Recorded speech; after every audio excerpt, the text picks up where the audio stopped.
Hi there. You're watching Pop Culture Warrior. This is the way.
Hi there.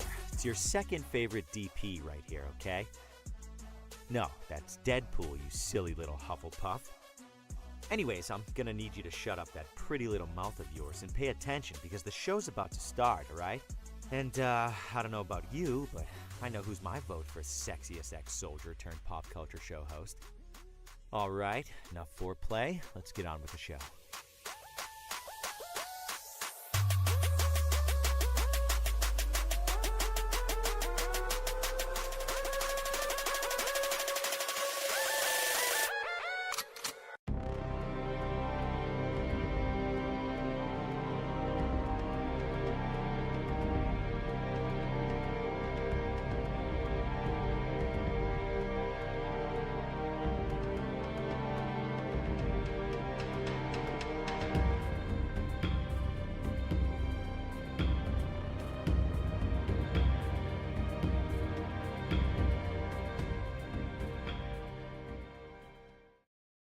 Broadcasting live from the basement of a Pentagon. This is WTF Nation Radio.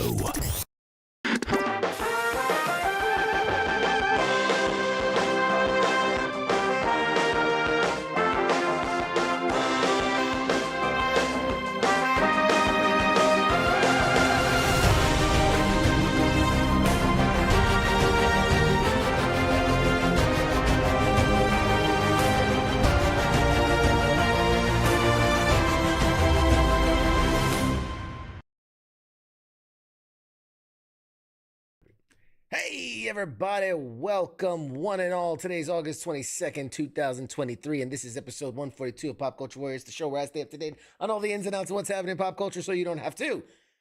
I am CQ. I'm the Pop Culture Warrior, and this handsome fella right here, he's tonight's man in the bubble. He's the Marine with the mouth. Everybody say hi, Mad Mike. Hi, everybody. I said, make sure I have lots of energy. Enthusiastic tonight. Super enthusiastic. Hi, everybody. Apparently, you don't know me. I didn't say autistic. I said more enthusiasm. Enthusiasm, not autism. Hi everybody. Uh, hey guys, what's going on? Already lots of people hanging out with us. Mike says, "Wait, is this live? You can't see that I'm sitting here in my beanbag chair, naked, eating Cheetos. Can you?" It's the best That's way to watch. that's the only way to watch this show currently. Which is great tie into my Are they outro. flaming Cheetos? Regular Flaming Cheetos? hot, Need the flaming hot deets. Cheetos. Big hello to everyone. Estella, hello from Panama. Well, hello to you. Actually, kisses from Panama. Well, kisses to you too. Hola. Hola and kisses to you. I don't. Do they speak Spanish in Panama? I don't think so. Panamanian? I'm pretty sure they do. Panamese? Is that a thing? No, that's Panam- not a thing. Panini? They speak Panini? Hello from Heath. Hey Heath. Julie says she's in California. Hi Julie. Mike said hi. Heath, grow some facial hair. Yeah, man. Yeah, in the winter. In the winter, I do the beard. I do the big beard in the winter. It's too hot. Too hot in the summer for facial hair. See, Mr. Chin over here. He can't grow facial hair. He's got a follicle deficiency. So I totally can. you can't. Yes, No, I you can't. can. I will pay you $100. You grow out a beard. I'll pay you $100. Too $100 for a itchy. beard. Too itchy. Jeremy Henderson, Nevada here. Oh, good for you, man. Thanks for checking in.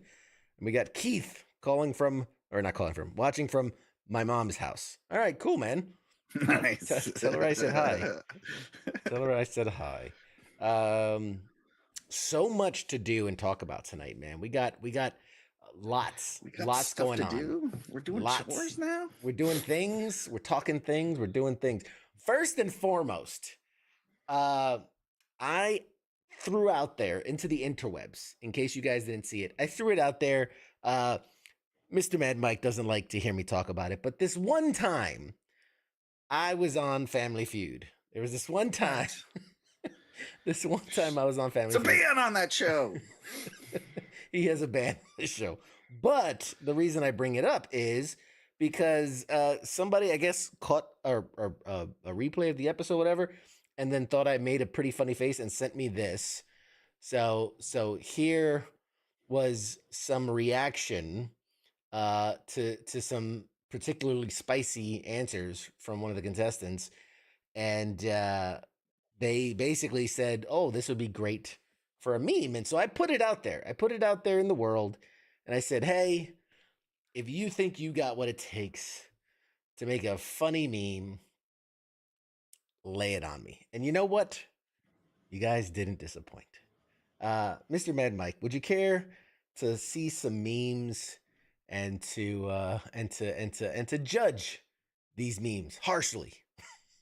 As a firm critic of you, yes, it would be my honor. All right, fair enough. Here we go. One of my early favorites was this one. It says, when one of my Patreons starts making OnlyFans requests. They're like, yeah. You just what was your face? Lukewarm. Yeah.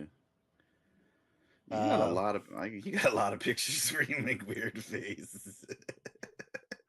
I mean, it's just got one of those faces. It just got one of those faces, man. Okay, so this one. Oh my god. So I had my attorney drag out the divorce so I could keep that TRICARE for a little bit longer. It's a great play. There's those memes where it's like the chick just kind of drinking the drink and the like bro dude is up in her ear saying some stupid thing. I think this is kind of a play on that. It's creative. I think it's creative. Yeah. I like the splicing. I like the splicing. Good job. Could have used like a photo, that wasn't shot on a disposable camera. I mean, it's hard to find pictures. I cut this picture out myself. I took it on a disposable camera, then photocopied it, then took a picture of that, printed it out, and Xeroxed it, and that's how I got it was like 4 hours worth of work.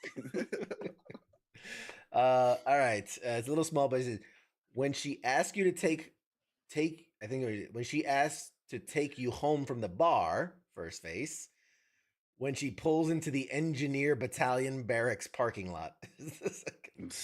I guess that's a knock on the engineers. Hey, listen, I was in the infantry, and I mean, if she pulled you into any parking lot, you were like, all right, let's go. Like I'm sure this is like a knock on like one MOS on another, but I'm like in the infantry, we didn't have women, so every woman took you to a different parking lot. We're the worst anyway. So yes, I don't know. We don't get it.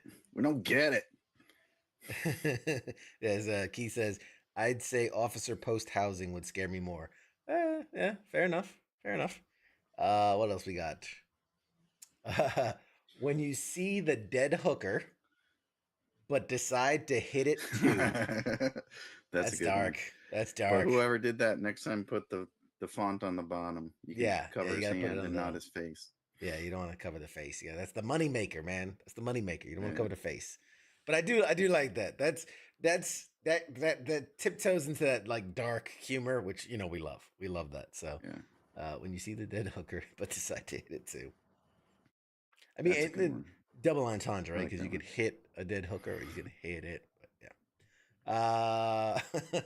I like that. Okay, chicken wings $1 a pound. You're kind of like, chicken wings 99 cents a pound. I mean, come on, that's clever. That's a clever use of it. I like it. It's well done. What else we got? Plus, you like food, so yeah. Plus, I like food.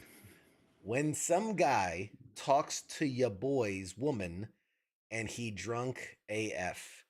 So I'm guessing. Okay, so if I'm understanding the context, guys talking to your friend's chick. Now, is the friend drunk, or the friend or the guy talking to the chick is drunk? It's a little confusing for me. Some guy talks to your boy's woman and he drunk AF. And you're like, ooh, this is gonna get spicy. Some hands will be thrown. I like it. Keep the dork noise. All right, whatever. Okay, Richard. Hey, Richard, he like it. He's laughing. That's good. And the actual King Smith says that face needs to be covered. You just jealous. He created that. I like. Oh man, I really like this one. This one really it took the reins and ran with it. So how my CQ gear looks on the website, how it looks when it arrives. Somebody's a little bitter. Jesus. I was like, this one, like, I was like, okay. This one felt personal. You get no gear now. How about that? This one felt a little personal. Somebody's angry. Oh man. What is this? Order large? It's a freaking medium. I was like, well played. That's a good one. I like that. That's a good one. And I like the horse. Horse legs. What's like a little circle on the bottom? Just a stick leg. Yeah. That's me. Dude. That's me. It's true. This one was kind of a weird, the Inception one, where it's me inside of me, and just that ass. Okay, I like it. Take people taking their shots. I can handle it. I can hang. Someone thinks it's funny. God bless you. God bless him. God bless your heart. But the fact that they put the other face over this one. It's like they got the talent to do that, but then they just write with their finger on the thing. I mean, and I'm looking for the symbolism here, right? I think they're saying your head looks like an ass. That's what I'm getting it at. I guess it kind of. If you look at the bump, it kind of looks like a butt. He's got a big head. I don't know. Kind of looks like a butt. Misshapen. We need more. We need synopsises for these things. Yeah. Can you give us a brief explanation? you have to submit the meme with a description of your thought process. I want to bring people in an interview. Take me through your thought process here. I was 2 bags deep of flaming hot Cheetos. my Two bong fifth Bud hits. Light, and I just thought your head looks like an It was ass. hilarious. Hello from Kenny and Rob in New Mexico. Well, hello to you, Kenny and Rob in New Mexico. Thanks for joining us tonight. We're making fun of me tonight. We're doing memes to make fun of me. Here's a good one. When she wants you to meet her father, when you realize her father is the CG. Now, having served many years in the Army, CG. I'm drawing a blank. Command General. Command General. That's what I assumed. Command General. Right? Yeah. Command General. Again, infantry. Didn't spend a lot of time on base, folks. Yeah, we didn't. Us bang bang shoot 'em up guys. We didn't really meet a lot of the beyond the battalion commander. Kind of don't know. Yep. I was gonna say. You spot the battalion commander, it's like, ooh, it's like, seeing a unicorn. Like that's about as rare as you get. Hump day from us guys. Anybody in the chats, if CG is anything other than Command General, by all means, fill us in, because I felt like I this kind of one was like shoop right over the. That's what I assumed. I saw that one on right over the dome. I assumed that's what it was, but I was like, I'm not gonna Google it. Who's got time to Google shit? Not that important to me. Remember when we had to go to the library to learn things? Now we have the entire history of Earth in our pocket. It's like, I don't want to Google it. It's not that important. Let's see. Richard Bronco. Scrolling the reels. I just love the answer the other player stated to invoke the reaction in real life. I just love the answer the other player stated to invoke this reaction in real life. Oh. You want to know what the other person across from me had said that elicited that reaction from me. Gotcha. Oh, he was talking about getting on her knees. What?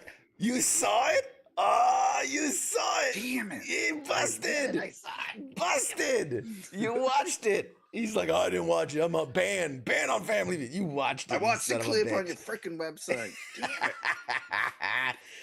So the question was, name a reason your man is on his knees. And I got beat to the buzzer, which I still call bull. I watched the replay. Like, I'm pretty sure I got there first. But I got beat to the buzzer, and she said, on his knees, pleasing me, which, I mean, I guess. Yeah, and it caught. I didn't realize I made this face until the episode aired, because I thought, like, I was like, oh, I'm deep in thought. I'm like thinking about what my answer, because you get a chance to respond, because her answer obviously wasn't on the board. So I was like, all right, what am I gonna say? I didn't realize that my face did that, which kind of went like I puckered. Yeah, you're like, dude, does she have a dick? I mean, I'm sorry. Don't ask, don't tell. How big is that? Anyway, he says the CG stands for Coast Guard. I don't think that's right. Because in when the her context, father is the Coast Guard. Yeah, when her father is the Coast Guard, he's the entire Coast Guard. I knew it. Let's see. Alcohol is still playing. Can be go south quickly. Post commander is like the CG is the post commander. But then what does CG stand for? I would think commanding general, right? Like that seems like the right thing. I don't know. I'm not a nerd. I'm not gonna Google what else you got. What am I, a nerd? So anyway, and in case you were wondering, what were the correct answers, which I nailed the number 1 answer and the number 2 answer on both my turns, which was proposing is what I said, which was the number 2 answer. And then what I say was the number 1 answer. It was fixing something. I think it was fixing something was the number 1 answer. So crushed it. Yeah. Number 1 and number 2 answer. And that one slob that they picked over me failed the team.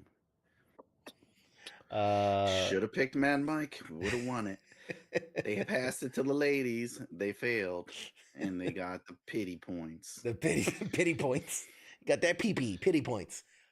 He says, as I am infantry also, I have no clue. See, we don't know these things. We don't know. Like, we're not in the rear, guys. Like, that sounds Some of us are. Some of us you don't talk about it. Some of us are. Not all of us, but some of Well, us nowadays are. you're allowed to talk about it. Whatever. Smith says he's clipping something. I dare you. All right. I love this one. The ingenuity. This is the CQ trap card. Negate the effect of any other memes played and send that shit right back at their dumbass. I like this. I want to use this somehow for like, like if you try to burn me on something, I can push a button and it's like wham, and it just negates the comment, sends it right back. It's like the old, anyway, whatever. I like this. That's cool. This, yeah, that's cool. Thinking outside the box. I like this. I like that. That's creative. We need to get a digital print of that. Take a picture and crop that. Yeah, I'm gonna print that out. I know we could send that to somebody a couple times. Dude, and, use these as like business cards. So like the back has like all my business card information, but that's like, you know what I mean? Like I thought that'd be cool. You're just like whack, slam it on the table. Like here's my card. Wham. I like that. Good with the technologies too. Yeah, man. Yeah. Station needs people. That's right. That's right. Here's another good spin on the current one. So I do a mag dump, and then I'm like, wait, did you say north? Sir, this is a Wendy's. I love these. What is like, where all those where they're like, so I cramped my pants, but I was in Home Depot or something like that. I don't know. Yeah. There's some funny ones. There's some really funny ones. I like that. Scott, the Uno reverse card. Yeah, that last one is definitely an Uno reverse card. Get them printed and hand them out at shows. Yes, definitely. A driver flips you the middle finger and you realize it is the one that got blown off. So I don't know if I'm going too literal here, but he's basically saying I'm given the finger, but like it's my actual finger. Like some guy found my finger and then used it to give me the finger. Right? Is that my interpretation? I took it the other. I think he meant like the driver gave you the finger, and then you went to give it, but yours is blown off.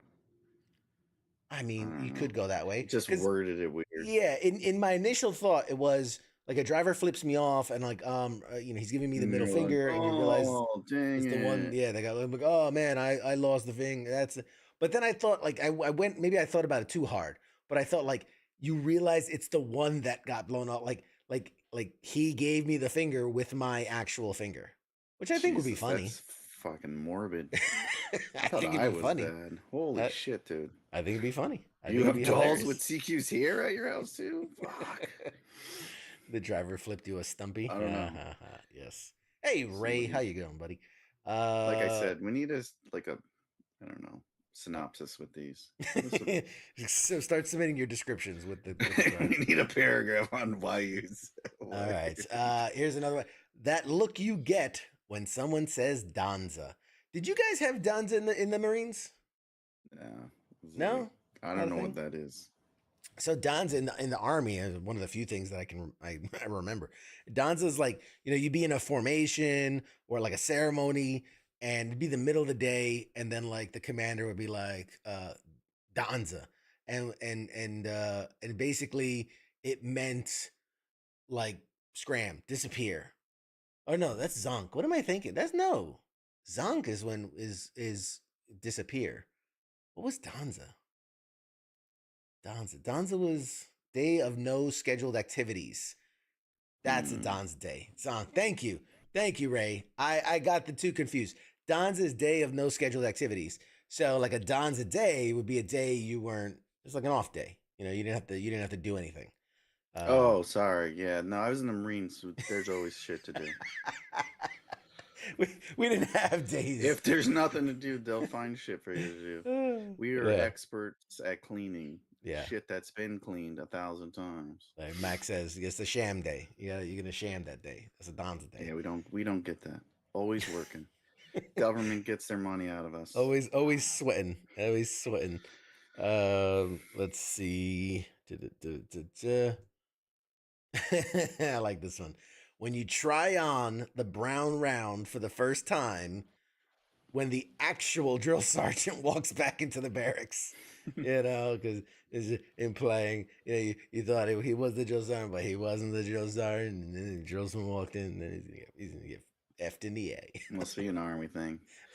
Marine Corps don't leave their covers laying around. Well, obviously they don't. Yeah, you hear these fairy tale stories about these privates that like put on the drill sergeant's hat, and it's like, I couldn't. That's I don't called remember. bullshit. Yeah, I I've never heard saw the bullshit top. before. Yeah, I never saw the top of my drill sergeant's heads. I never.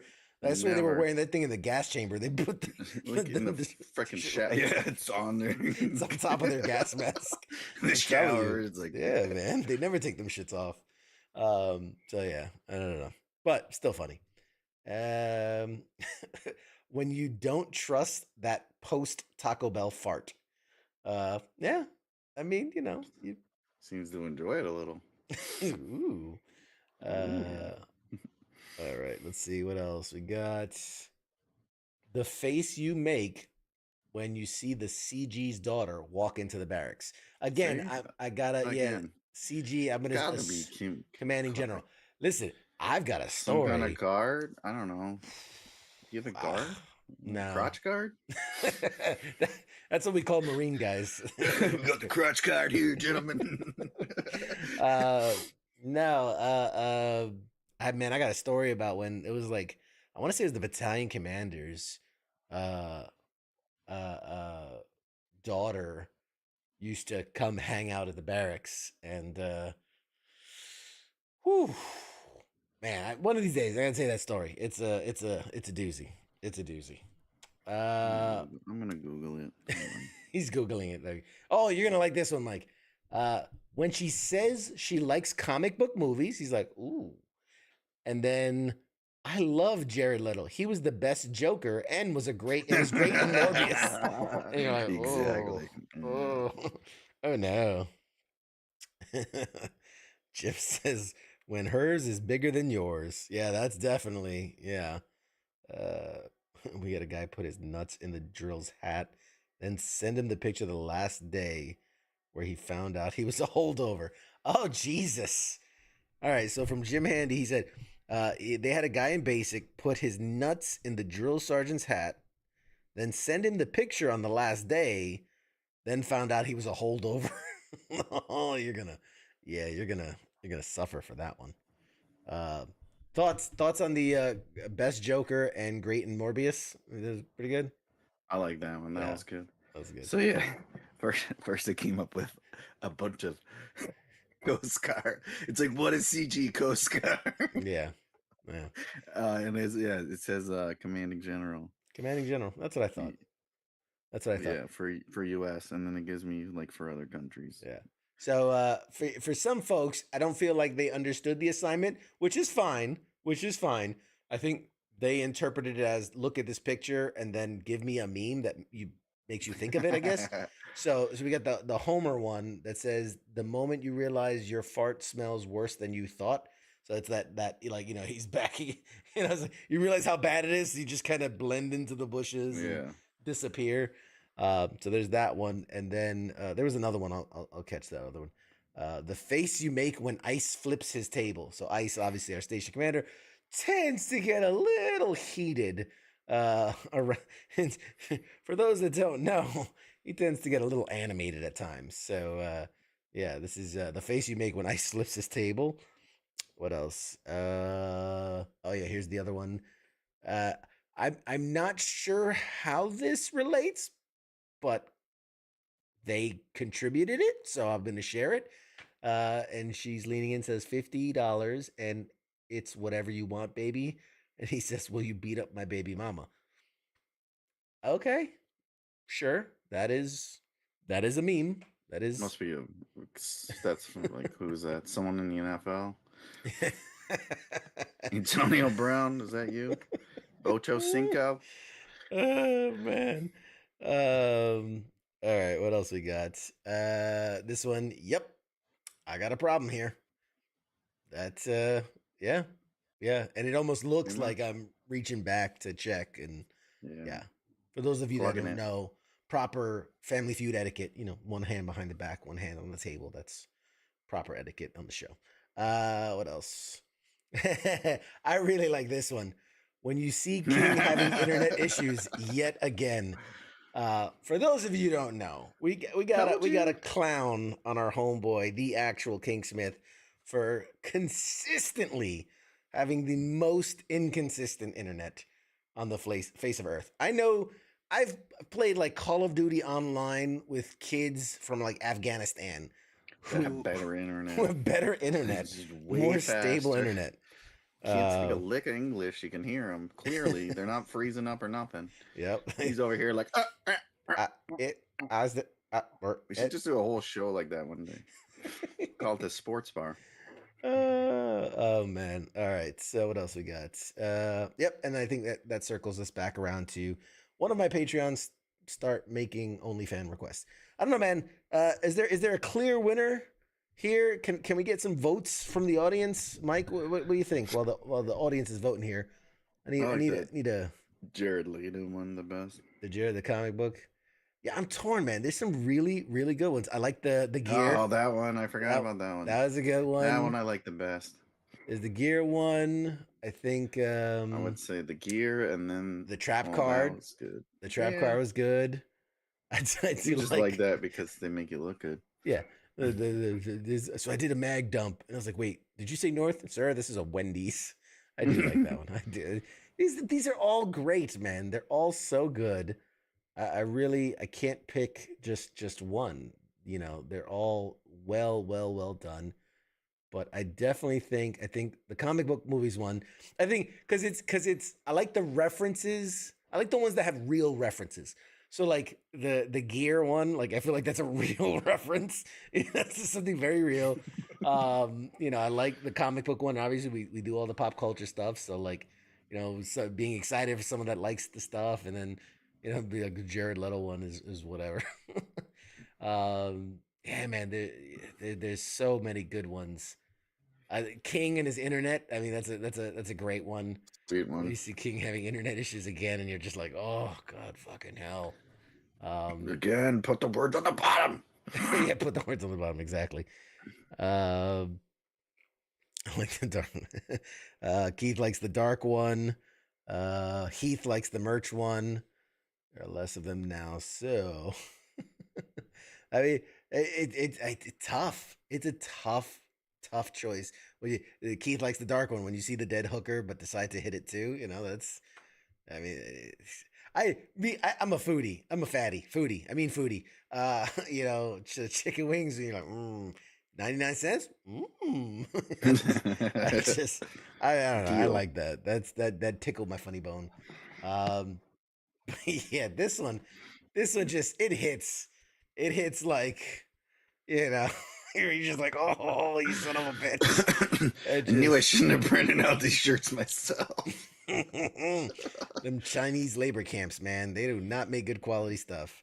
But yeah, I'm gonna figure out a way to utilize this one. I gotta figure out something. I don't know what it is yet, but I gotta figure out something. But anyway, so there's our memes. I think a winner has to be, I guess the merch card. I mean, the merch. I think that's just so different. Ray is the reverse Uno card. Yeah, it's true. Man, it's a tough. There's no. I think the merch one, just because it makes me feel, it hits me in the feels. I'm just like, you son of a bitch. right where it hurts. Hits him right where it hurts. First of all, my gear is of the highest quality. It's made in China. It's made in China. It's the greatest gear that's ever been made. There's no gear like it anywhere in the world. It's one of a kind and unique. Best. All right. So that's that. We did that thing. I don't know. Did you guys like the meme thing? I feel like again, not to overplay it or anything, but I would love to do more of those. I have a couple. It gave me a couple of ideas of doing like a meme unbox like a green screen kind of challenge. So I had this idea where it's the split screen of me doing the interview, but the other side is green, like a green screen. So you could put whatever you want in there and then just come up with like me interviewing the most ridiculous things, right? A sock puppet, a dragon, or whatever. And I don't know, I just thought it'd be like a silly fun, like who's CQ interviewing now kind of thing. You could put I know you love the Amazon delivery driver, UPS driver. You could put him in there. I know you love pulling that card. But yeah, stuff like that. I think that could be fun. I think that could be fun. It was fun and interactive, maybe even a little educational. There you go. We all learned a little something. Which Keith asked, "Did you get to watch my unboxing video yet?" I did. All, what was it, 7 minutes and 30 seconds. I watched the whole thing. Jeremy says, "Let the meme wars begin." Yes, fuck yes. I'm with it. Meme wars monthly, something like that. The CG's daughter. Yes. But yeah, Keith, man, I did see your unboxing video. Keith had won one of our many amazing giveaway packages and was so kind to do like a unboxing video on his YouTube channel. So that was really awesome of him. Lots of shout outs. So really appreciate it. Thank you, Keith. That was awesome. Oh, thanks. Yeah, it was a bunch of dildos, right? We won the box full of dildos. That is correct. Used. You're welcome. So before we get into it, and I totally forgot to announce this at the beginning of it. We have a great guest. I was so excited for the memes. I jumped straight into it. But we do have a great guest coming on later in the show at the 9 o'clock hour Eastern here. Ralph Tedesco, who is the co-founder and VP of Zenescope Entertainment, started with the comics back in 2005 and has been a writer. He's been like the big boss, the creative input. And now he's leading up like all of their media stuff. So like they're trying to move into TVs and shows and movies and things like that. So games and whatnot. So yeah, I think it's gonna be a really cool conversation about just the company and kind of what they've done. I mean, for a comic book company to come out as an indie and then like, I mean, it's definitely, it's not a Marvel, obviously, it's not a DC, obviously, but like it's slowly, catching up. It's right there behind, Image and a couple others, but it's probably one of the biggest, most recognizable indie brands out there as far as comics go. So, and they have a lot of really well-known series and like people, you see it and you recognize it. Even if you don't know what it is, you recognize it. Does that make sense? Yeah, that makes sense. Yeah. You don't know what it is, but you recognize it. But and they're real cool guys. I've met them many times at different like New York Comic Cons and other shows, and they're always very cool. And it's always their booth always seems to be like the most fun to be around. I know back in the day they used to do booth babes, where they'd have like the chicks in costume and stuff just standing around, and that drew attention. I noticed the last couple of years haven't been really doing that anymore. But but that definitely in the early days, it definitely drew attention to the booth for sure. All right, that out of the way. What else do we got? Oh, excuse me, man. My throat is hopefully it's not gonna bother me for the interview. Oh, I should have said too, like we do have, let's see, the phone lines are open. You can actually put up the phone lines. We can take calls. By no means is anyone obligated to call, but I'm just going to leave that up there. If people want to call it and chat with us about whatever pop culture nonsense there just is on their mind at the moment. That being said, I'm still holding firm on the on the ongoing strike. I don't want to talk about movies or TV, writing or acting, just out of respect for what those people are doing. But lots of news in comic books, video games, collectibles, toys, etc. So we're We're living La Vida Loca over it. Loca. Living La Vida Loca. But it's not Loca. It's Loco. Anyway, doesn't matter. It's not proper Spanish. I don't know. You live in Miami. You should know. you're practically Dominican, right? Or Cuban. You're practically Cuban living down there. My God, man, my throat. Got a frog in my throat today. Scott says, have you tried the Texas Chainsaw Massacre yet? The video game, yeah. Man, it's all over the place now. I did not hear about that. You have not heard about the Texas Chainsaw Massacre game? No. So it's basically, think like Dead by Daylight in the sense that there's killers and there's survivors. You're stuck at their compound and you're trying to basically escape their horror house. So it's a lot like Dead by Daylight in that, but it's not asymmetrical the way that Dead by Daylight is. You have multiple killers for multiple survivors. So like, you have Sissy and James and, and obviously Big Chainsaw fucking Massacre dude. And then but it's very similar in that, you have to do certain things to unlock certain things so that you can escape. Okay. And it's, but man, we played Dead by Daylight, obviously, which could be pretty gruesome. It could be pretty gruesome at times. This is straight up gore fest. Like you're being sliced and diced and throats slit and stabbed and tied up. And it is gory. It is gory. You feel it when you're being chased. You are terrified because they stick you and just and then just it's not pretty. It's very, very bloody, very gory. But it's entertaining to watch. So, Jeremy says my brain to mouth filter's missing since Iraq 03. Not safe for radio. Yeah, man.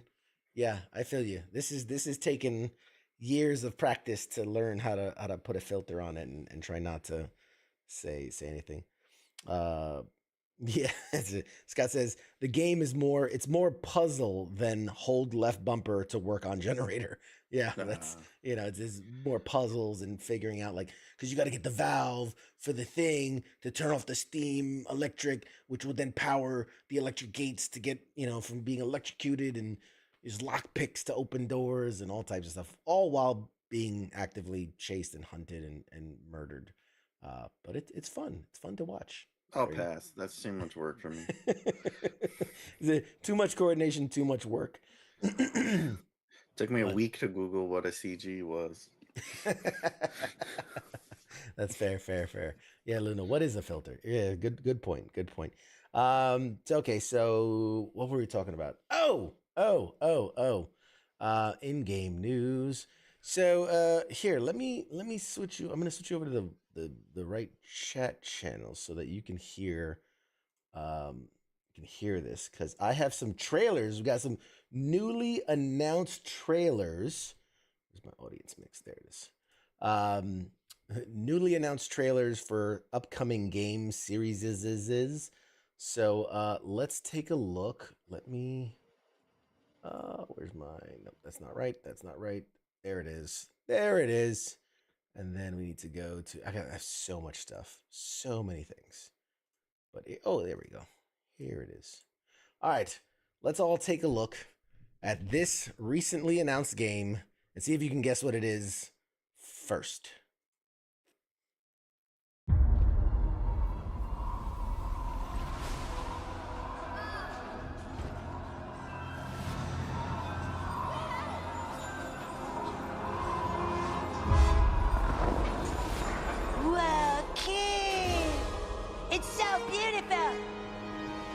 It's a snow day, the most magical of days in a young child's life.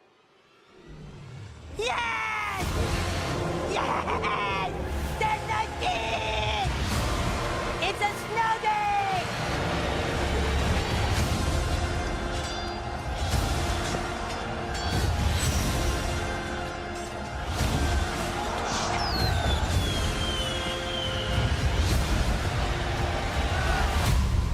Hey, new kid! It's a snow day, dude!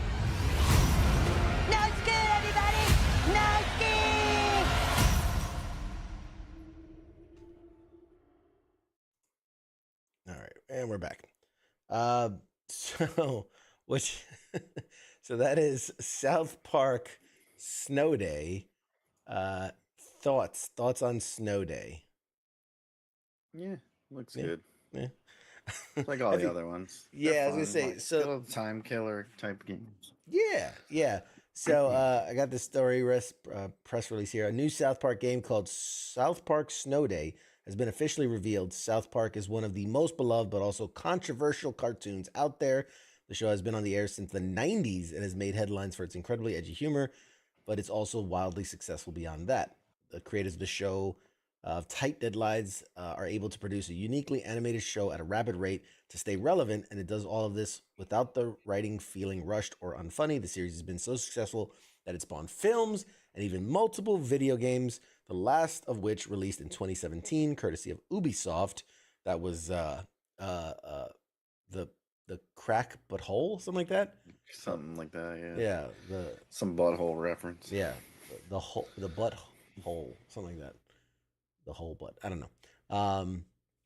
That's just their funny way of releasing a game that was called Butthole.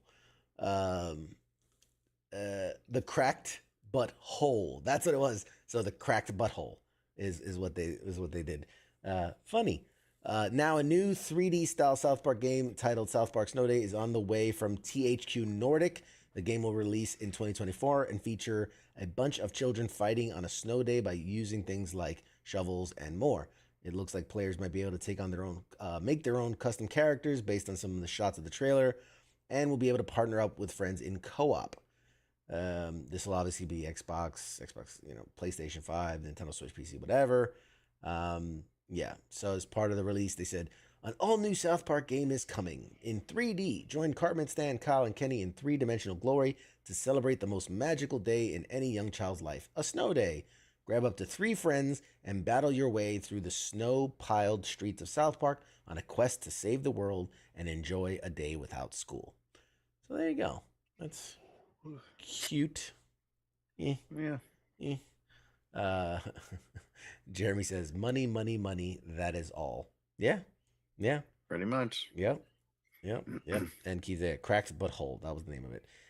Scott wants to know, is it going to be on Game Pass? I mean, if previous is, experience, I mean, the last 2 games I think were for a short period of time. So, it looks kind of like South Park. The first 2 games were so damn good. Yes. So Greg says the first 2 games are so damn good. Cannot wait for this. We started to see Starfield spoilers. Probably may stay off social media for the next week. Yeah. The first 2 games, I enjoyed them. Like you said, they're kind of a time killer. It's just, you go fight this battle, collect this thing, and it's funny. Like at one point you're fighting like spawn baby Hitler, like clone baby Hitlers. So you're like fighting a fetus, and other ones you have to choose, like you have to choose to save your dad's life or your mom's life, and they're arguing back and forth about who should be killed, and you can only save one of them, and like it's just random stuff like that. That's pretty funny. It's silly and it's enjoyable. So I'm sure they'll make a lot of good ones of that. So in this story, it's a follow-up to something we've been talking about for a while. So following news from earlier in the year that the 5-issue series Teenage Mutant Ninja Turtles: The Last Ronin would be adapted into a video game, we finally gotten our first look at the Teenage Mutant Ninja Turtle project this week, courtesy of, believe it or not, THQ Nordic, the same game making the South Park game. Now, the publisher revealed that the game of the same name at the showcase past Friday by showing off. Now, it showed off a brief cinematic teaser. There is no actual gameplay footage or anything or what it's going to look like. This was just a teaser. And we still don't even have a release date window yet for it announced, but we know it will be on the PlayStation 5, Xbox X, PC, whatever. But here's the short little vignette teaser that they showed everyone last week.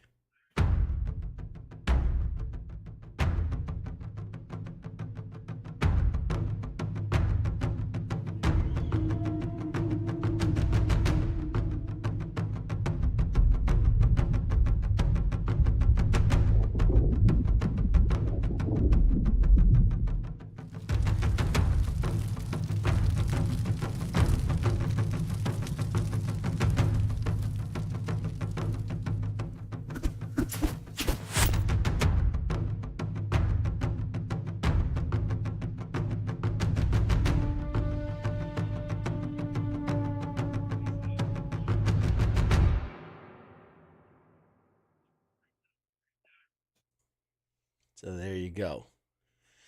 I mean, we got it. I found it interesting. I like the, how do I say this? What they're showing by not what they're not showing.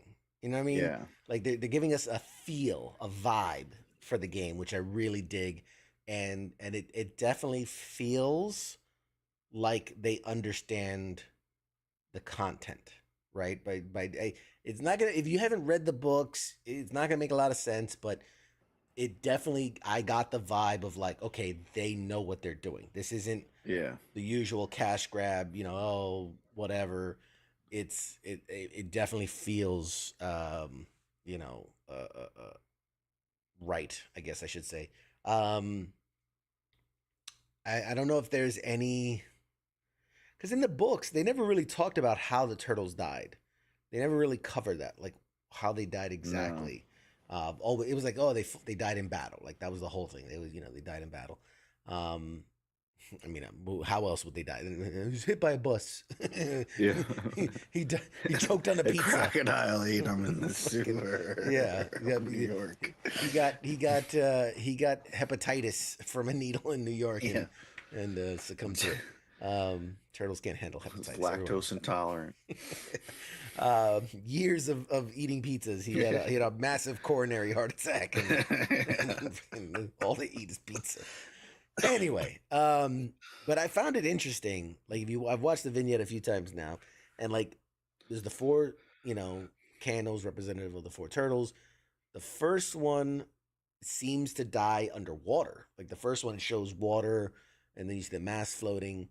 The second one is a fire, and then the third one was like a hail of arrows. So I wonder if that is just for dramatic effect, or if that's kind of a tease that we might see, because there was a rumor that like you're gonna play each turtle like on their final mission, which would be like, that would be, man, talk about like, that would hit hard, like, you spend like, oh yeah, I'm freaking Leonardo, and you're like running along, and then you freaking fall through a manhole that's flooded, and you drown. Yes, you break your neck on the land. Yes, you're going to take a bath and you slip and drown in the bathtub. Like, what? So unexpected. Like, press X to try to cling to life. Like 30 foot soldiers, and you win, and it's like, oh, I'm so full of blood, I gotta take a bath, and he drowns in the tub. It's like, keep tapping X to struggle to live. You can't do it. You just die eventually. Like, damn, this is so gruesome. Yeah, Jeremy said emotional damage. Yeah. Yes, exactly. Scott says cancer got him. That's right, man. Everybody knows Raphael smokes like a dozen packs a day. They come from nuclear ooze, of course. Dirty little secret. Tried to go through the manhole, but too fat for it from all the pizza. Got hit by a bus. Yeah, there you go. Yes, I love it. Keep sending them all the ways the turtles could die in this potential game. But yeah, that's a cool concept. I thought that would be fun. Yeah, people would be fucked up. Yeah, they're definitely emotional. Like, I remember, dude. I remember playing Final Fantasy. Was it 10? No, Final Fantasy 7. Like, where you had like Aerith, and like you're like, oh, we're a team and we're in love and whatever. And then Sephiroth like impales her on the sword, and you're just like, what the fuck? Like, you're 6 years old, 7 years old. You're just like, that fucks. That's still with me, man. I might have been like 8. And it's still with me. Where I'm like, I can't. I have boundary problems with people. I can't accept love because it will just die impaled in front of me. So yeah, that'll I can't wait for all the emotionally damaged children that come off playing Ronin, the last Ronin. PTSD. Yes. Turtle conducting airborne jump. Shoot failed to deploy. Dead on impact. Turtle soup. Fell into a boiler, turned into soup, fed to the homeless. Oh, Jesus Christ. Getting dark. I love it. At least it didn't go to waste. Nothing goes to waste. All right, let's see. I got one more. This one, I'm torn on it. I'm not gonna say nothing. Just watch and we will discuss. Here we go. Now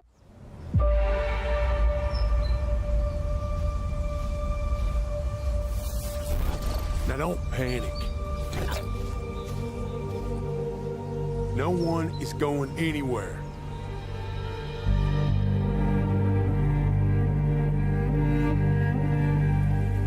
Last thing we need is for everyone to be running off in the dark.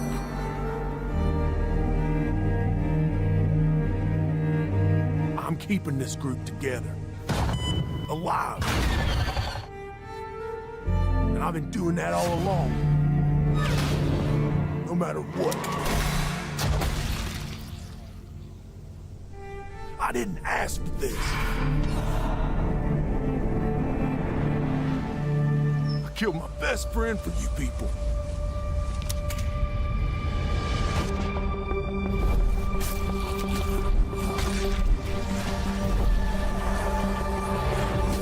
Well, go on. There's the door. Let's see how far you get.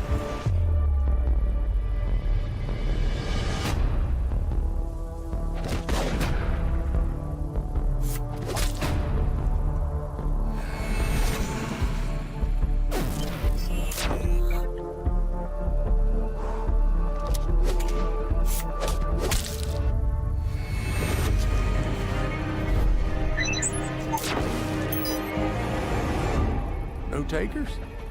Fine. But get one thing straight. If you're staying, this isn't a democracy anymore.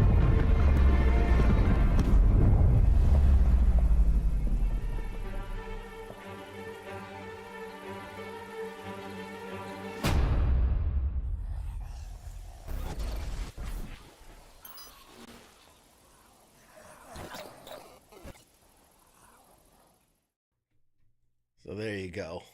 The Walking Dead Destinies. First off, that trailer is getting ripped apart because of the bad graphics, which, like they've said right at the beginning, like this is not like evidence of what the final graphics of game will look like.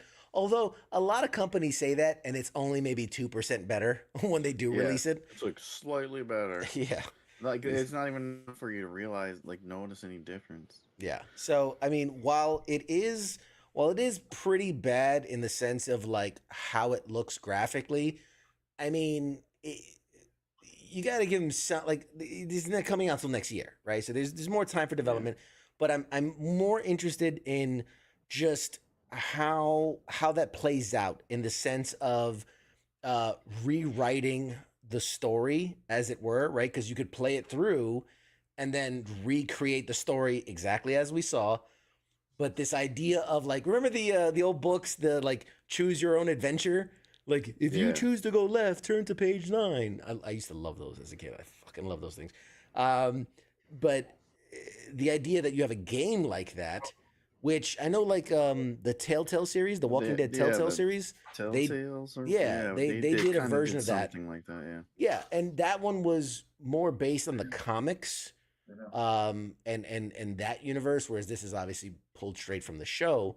But yeah, just I'm curious, because if you're gonna hang your hat on that, that's our gimmick, right? That's our thing for this game, is you could rewrite history. Like, how far can you push that?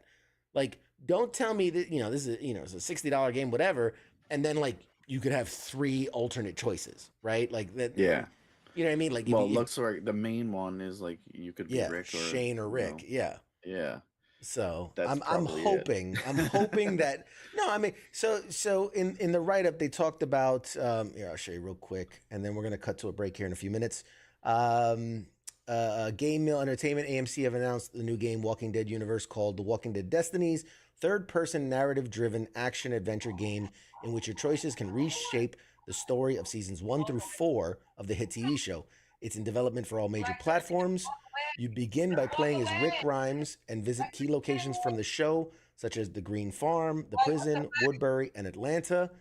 Game Mill promises that you'll be able to weave your own path through the series events when you come to certain key choice moments that can determine who lives and who dies with the choices potentially differing from how things are played out on the show.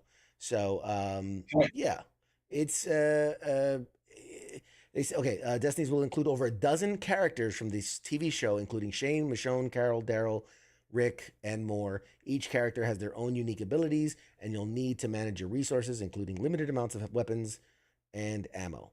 And this will be a $50 game.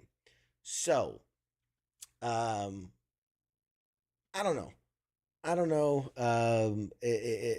how that's going to play out as far as the narrative story, and if it if it's going to be playable.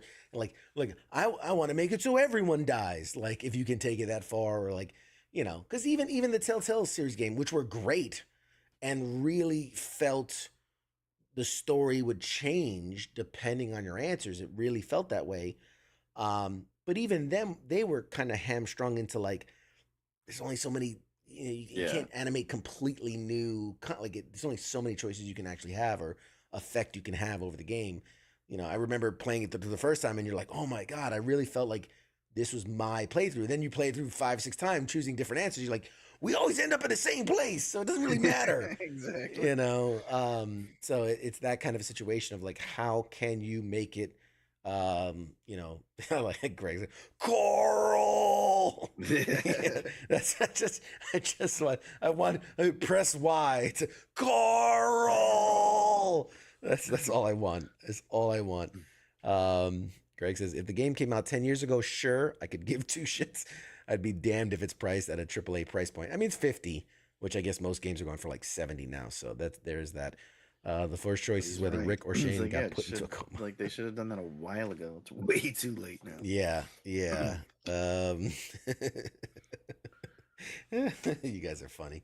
Awesome. All right, guys. We are going to take a short break. When we come back, we've got Ralph Tedesco joining us. He is the co-founder, VP of Zenescope, and just a cool dude. And we're going to have an absolutely outstanding conversation. I cannot wait to share that with you all. We're going to take a short break. Mad Mike, thanks for joining us here in the first hour. We'll see you after the interview. Yep. All right, outstanding. All right, guys, we're going to take a short break. We'll be back with more right after this. Shots.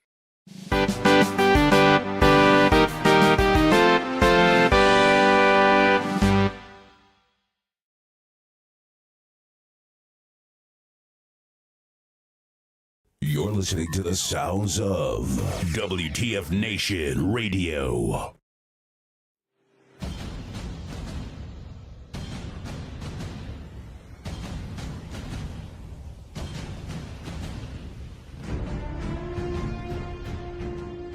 Hey, you there? Yeah, it is right, you. Let me ask you something, alright? Where the hell do you think that you're going? Oh, would you think because the show is going to commercial that means you get to just walk away? Well, CQ asked me to pass on the little message, alright? And it says, I'll be back.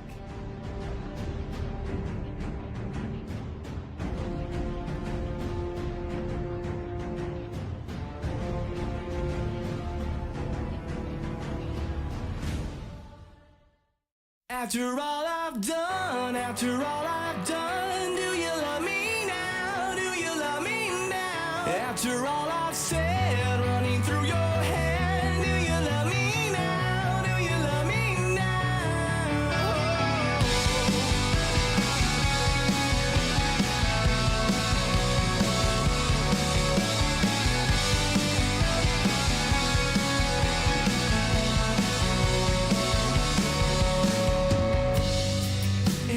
told you everything, I bet you cry and run away.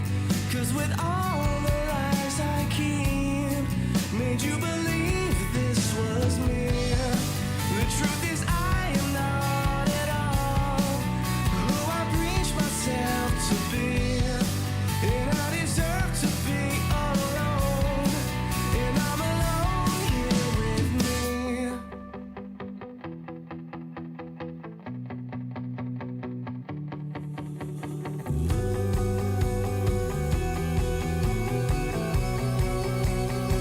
And after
You're watching Pop Culture Warrior.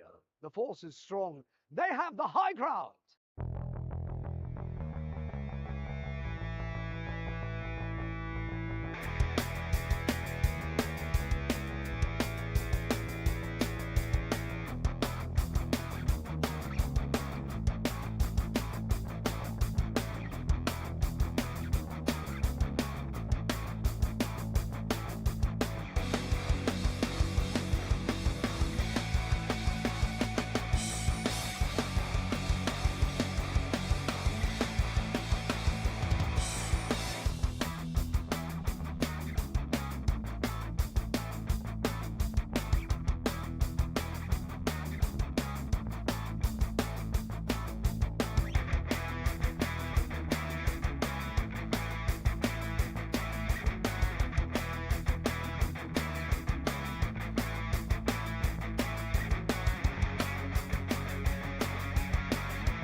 Broadcasting live from the basement of the Pentagon.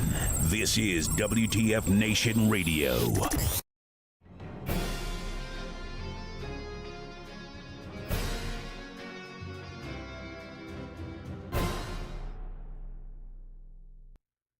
Hey, everybody, welcome back to Pop Culture Warrior. I am your host, CQ. I am super excited for this one. This is going to be a really good one. My guest tonight is one of the founders and writers of Zenescope, the independent comic book and graphic novel publisher that has been delivering some of the most original and captivating stories in the industry. With a passion for storytelling and a knack for creating compelling characters, he's written for some of Zenescope's most popular titles, such as Grim Fairy Tales, Oz, Wonderland, Neverland, Robin Hood, and Unbound. He has also been instrumental in expanding Zenescope's partnerships with various media outlets, such as Discovery Channel and History Channel, CBS, and more. He is a true master of pop culture who has inspired millions of readers and fans around the world. It is my absolute pleasure to introduce you to our distinguished guest tonight, a true legend of the Zenescope, as is Zenescope. Please welcome to the show, everybody, the amazing Ralph Tedesco. Yay! True legend got me. I started to. I was a true legend of Zenescope and Zenescope. I'm a legend in my own mind. Hey, man. Well, hey, welcome to the show. Thank you for taking the time to speak with the audience and with us. We're looking forward to this, man. And you've been so accommodating to make time in your schedule for this. Coming to us live from what looks like the bare Motel 6 that you got back there. I thought we weren't going to talk about it. I had to poke fun. I just moved. I don't know what you guys are saying. You're like, oh, don't worry, no one's going to see your back. Yeah, it's just a white. Like the DM when you go to like the DMV to take your headshots. It's just a bare background. That's what you got going on. It's cool. That's good. I kind of like it. I think you would think I was saying you'd think I have all my artwork, all our artwork. Right. You would think I've been lazy. I have to get through it. You would think as the founder of one of the most, and some of the most gorgeous artwork I have ever seen laid on the page has come from Zenescope, and yet your walls are bare. My background is not. Don't judge me by my background. Judge me by my answers tonight. There you go. There you go. Outstanding. If you ever have me back, I'll have a picture hung up. That's right. We'll do like a green screen in the background with just the comics in the background and whatnot. I've done it because we do our own live streams, and we do a thing called Movie Club with our fans. Every once a month we do a movie club with the Clerks act. I don't know if you ever saw the movie Clerks, but Yeah. the actors from Clerks come on and we review movies. So I usually will, raise up the green screen and put like the movie background on. So then I don't have to worry about my background. But Nice. Tonight I didn't do it. We get the raw, unedited, unfiltered Ralph. Yellow couch and dogs in the background. Hopefully you stay asleep and don't start to be a menace. Perfect. So first question out the gate, same I give everybody. What is your military connection? My main military connection is through my business partner Joe's father. A lot of his family members served. So we've always been pretty tied into the military community that way. As you know, we met. I guess that's how we may have met. Then is through Wounded Warriors. We've done a lot of work with them. Some of my family has served, but not as close to me as Joe's side of the family who's served. But we, it's something we're passionate about, just supporting the military and it's just once you guys asked me to be on, it was like an easy yes, of course, because we also have a lot of fans in the military, and we do a lot of military covers too all the time. So yeah. I mean that's my closest connection, I'd say. That's awesome. So obviously we're a pop culture talk show. We talk everything, comics, movies, TV, whatever. And when you say like, what do you geek out about, right? That it's so much more encompassing. It could be music and cars and like there's just so many things. But outside of obviously your work in the comic book industry, what do you geek out about? The sports. I have my Phillies hat on. I'm a big sports fan. I think that's my biggest geek pleasure. I mean, outside of my own work and outside of movies too. I mean, I've always been a movie buff. I mean, growing up, that's why I wanted to get into this industry, was just being a fan of movies growing up in the 80s, especially 80s and 90s. I wasn't started acting in college and got really big into that. So I'd say movies. I wouldn't say I'm a cinephile in terms of like I know all these obscure movies that people will like throw out there, but I've seen plenty of freaking movies. And I imagine all your audience is the same as I am there. And then sports is my other guilty pleasure. I'm literally studying my fantasy football.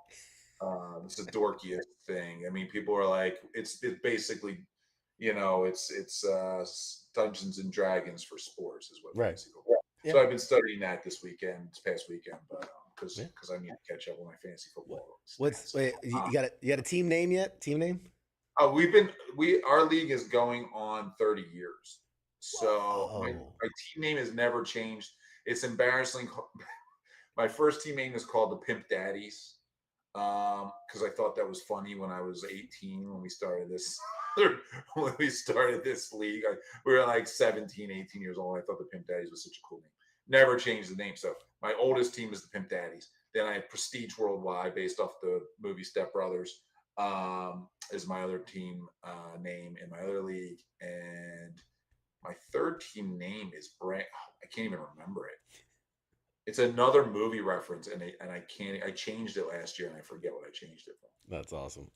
Yeah. Not because no one cares. But yeah, 30 years of fantasy football will do that to you. So yeah. That's funny, man. Wow, 30 years. Yeah, I've been in a fantasy football guide. I would have been one of the first, I feel like. We're doing a station league, man. You got to get in on it, man. Listener league. Expert, man. I know everything. I'm telling you. That's it. We'll talk. We'll talk. Teams. All right. So I know, I obviously I love to research my guest and get to know you and obviously to learn your background and your history. I know you've had a very personal journey as a comic book creator. It started from your childhood. So to explain to the audience, how did you discover your passion for comics and storytelling? And then maybe, I don't know, what are obstacles and opportunities that you've kind of faced along the way to get to where you are now? Obstacles is crazy. Yeah, I'll be honest. I wasn't a huge comic book fan growing up. I didn't really know much about comic books. the passion, I guess, is more on the movie side and the writing side and the storytelling side. I read some stuff when I was little. I was into it for like a period of time. Then I was just like, um, yeah, I guess I was more into sports and for a little while. And then my business partner Joe, who you might have met, I feel like you may have met at some of the conventions. Um, he and I were writing together. We were writing a couple.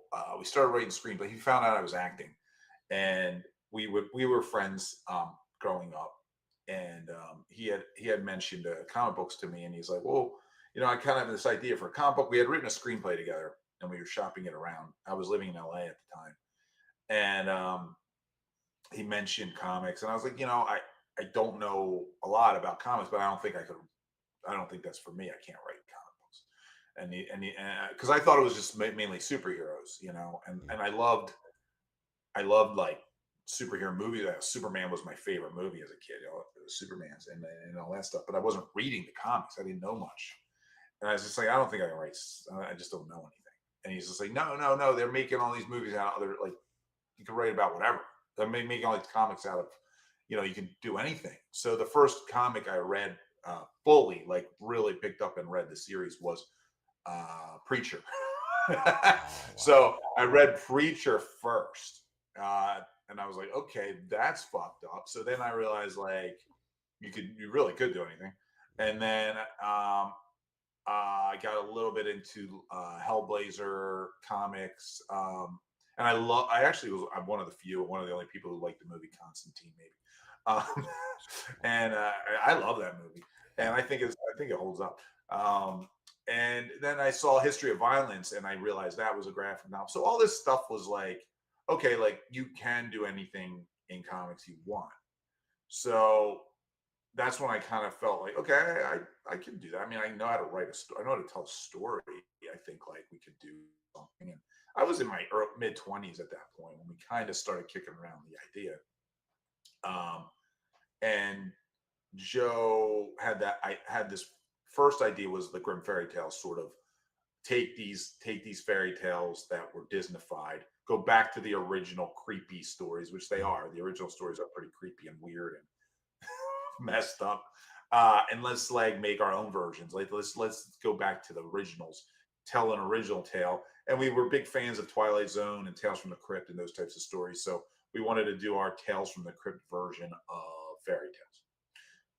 And I thought that was such a cool idea. I was like, is anybody doing this? And at the time, I think the series Fables was out, but that wasn't anything like we were doing. Right. And this was again early 2000s, and we decided let's get Al Rio to do some of the covers for it. Like we didn't know what we were doing. We just wanted to do. We're like, how about a sexy Red Riding Hood on a cover? And that'd be cool. Like the book has nothing to do with sex. Like there's no sex in the book, but why not have a sexy Red Riding Hood with a werewolf? Sells, man. It sells. Yeah, that thing blew the fuck up for us. You said I didn't have to censor myself. So No, go for it. That's on you. So yeah, I mean, that first issue, I don't know, I wish it was hanging on my wall. I would show you, but yeah, the first issue of this werewolf bearing down this like Red Riding Hood wearing like a red nightie type thing, and she's holding her basket. Now she's grown up in our version. Obviously, she's not a child. We're not freaking pervs. But the idea was an adult Red Riding Hood being stalked by a werewolf, and then we had all these like the next one was Cinderella. Then the third issue I think was Hansel and Gretel, if I'm not mistaken, and we just were doing these like it's almost like one shot issues. Of Grimm fairy tales. I went on a tangent there. I know that wasn't the point. No, not at all. Let's hear how it started. I'll rein it back. Sorry.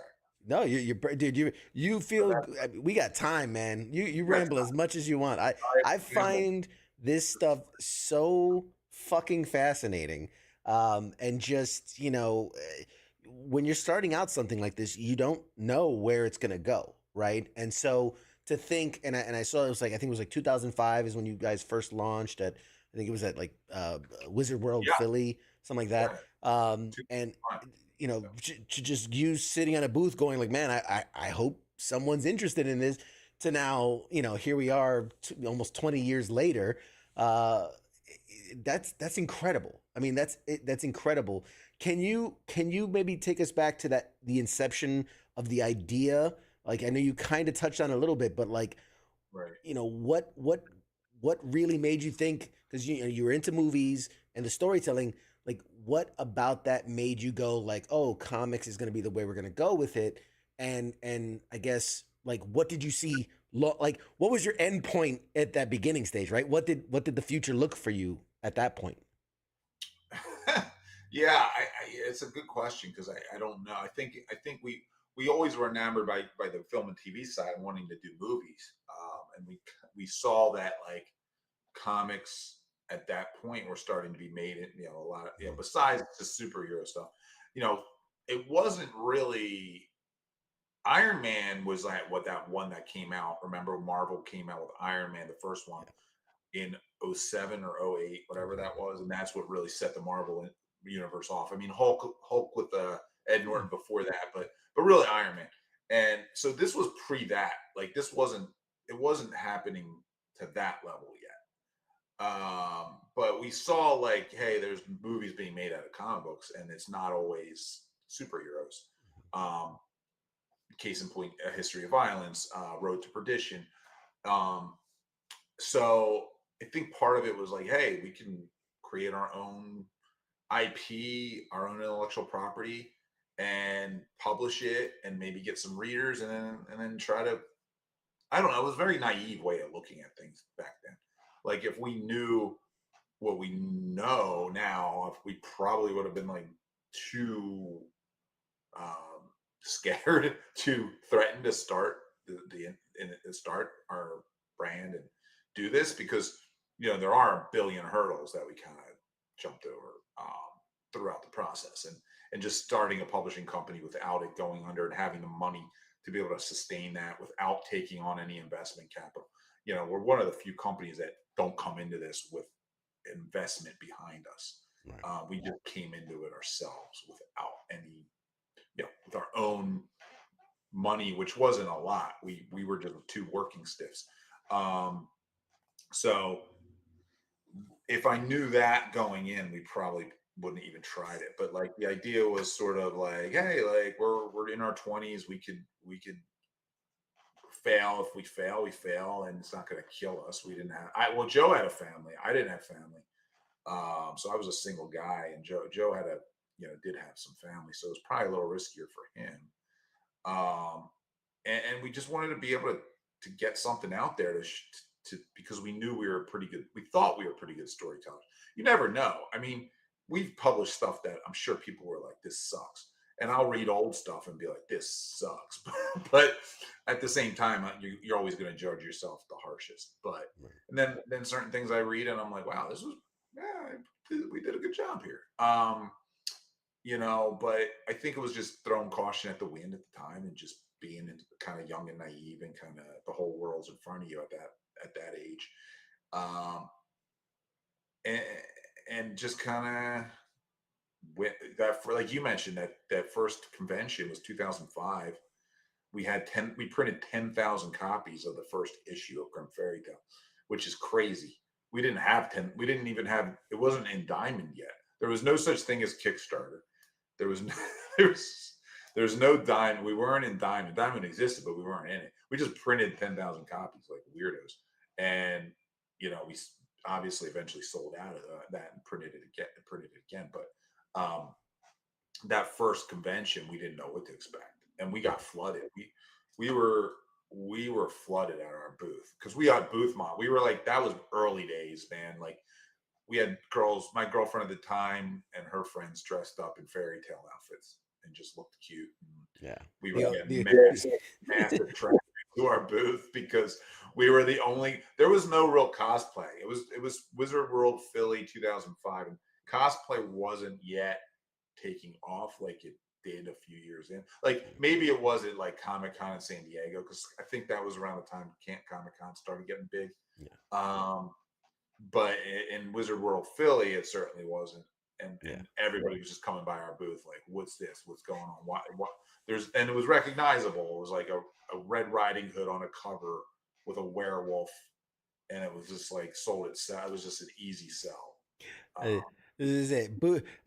There was definitely a time. Booth babes. That was the thing. That was there's a period of time where there's E3 comics, all those. It was the booth babes were the thing to draw the eyeballs. I can't speak to. I don't know what conventions were like in the '90s and maybe or like I don't know because I wasn't around then at those conventions. But like I know when we started, the Booth Babes was huge, and we were the company that was bringing the babes, and that helped us a lot. But like you said, I think the artwork really sold it. Again, it's captivating. It's different in the way it's. I don't know. It's hard to explain. Like when I think of it, I see it clearly. And it stands very apart from all the other things you would typically see at a Comic-Con or at other companies or the comic companies, and so it's very distinct and unique. And so you guys definitely, it puts a stamp in your mind of the logo. It's like a dragon, right? It's like it's a dragon logo. It's so cool. Then a little Zenescope underneath it. That the tail makes the S. I mean, what? I mean, what are you gonna do? You guys are crushing it. And as you're telling me the story about how you guys started and like printing 10,000 copies to something you don't even know if you'll sell one. Like my first thought is like, how dare you? Like, who has the balls to do something so dumb but so perfect and for it to work out as well as it did? That's incredible. That's Thanks. I don't know. I honestly, it was blind stupidity. I think we also printed. I think the volume 1 of the first trade paperback collection of issues 1 through 6. I think we printed. God, I want to say 10,000 initial printing of that too, and that's crazy. And I remember our brand manager at Diamond at the time going, "You're not going to sell 10,000 trade paperbacks. Like you're just not going to do it." Like, and we were like, oh, "There's my dog's appearance. I don't know if you see it." And we were like, "Oh no, we'll do it. Like we'll do it." And then we did it. We sold through them fairly quickly for that, and we ended up multiple printings of that first volume.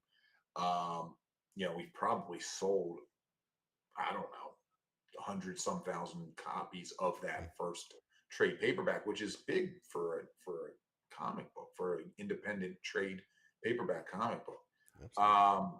So we were, again, I think it was just kind of bold, blind luck. I don't know. It's incredible. We knew we had something going with this idea because no one had done it before. And then we kind of started to evolve this idea, this universe of like reinventing fairy tales, reinventing classic tales with Return to Wonderland, which Raven Gregory wrote. That series really blew the doors off. I mean, it was like sort of this like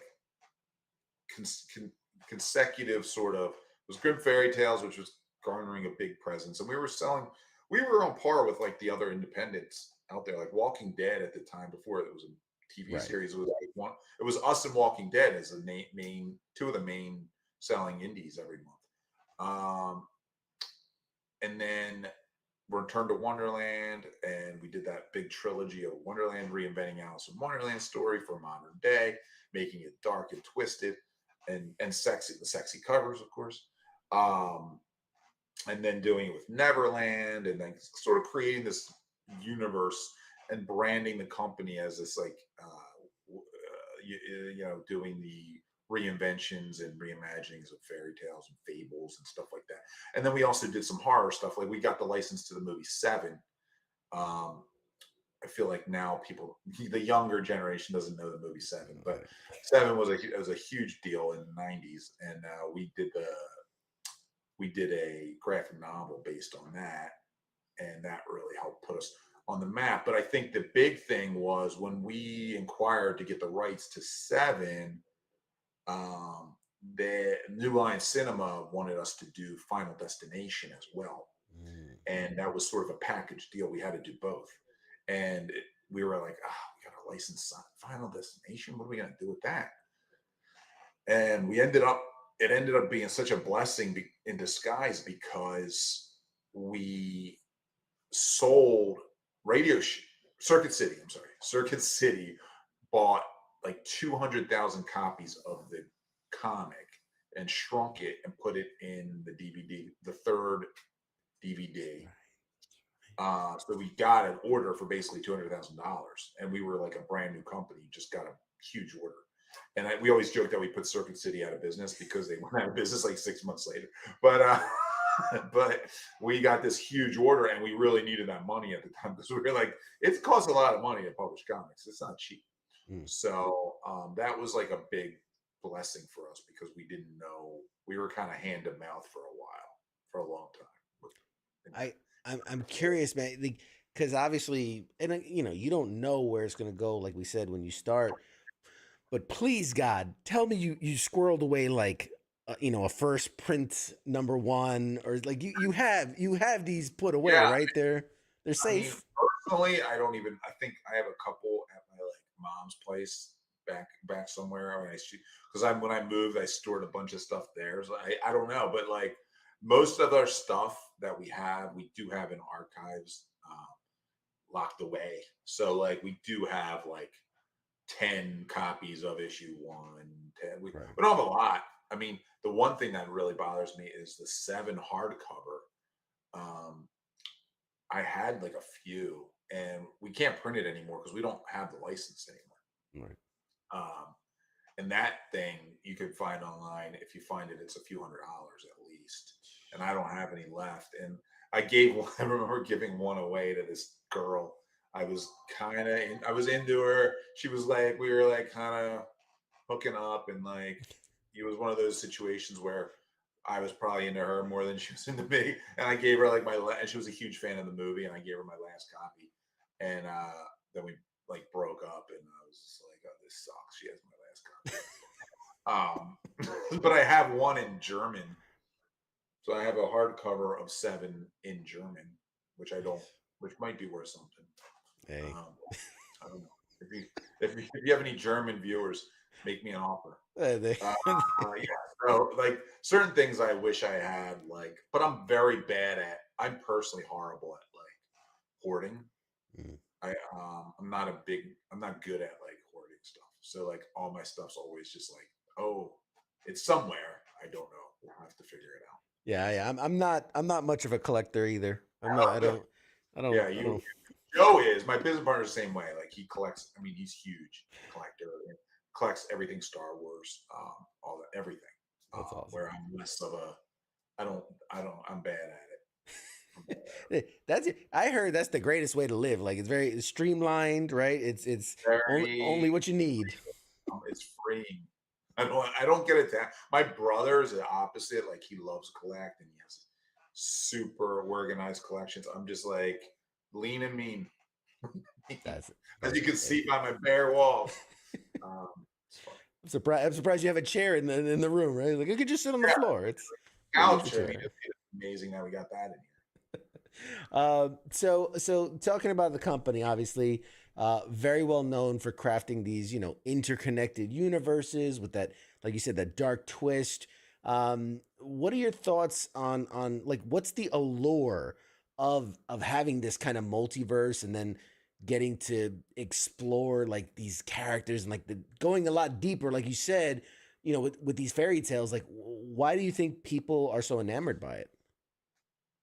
I guess because I would hope, because these stories of like the fairy tale stuff. These stories been around for hundreds of years. There's something inherently intriguing about them, I think, and they weren't being retold for adults before we started, really, that I know of. And we were one of the first to do it. It kind of became we were like, everybody was like, oh, they're just doing X-rated fairy tales, and that wasn't it at all. Just because we had a couple seconds, a sexy cover didn't mean. But I get the reason, I guess, behind it, because people are going to judge a book by its cover, right?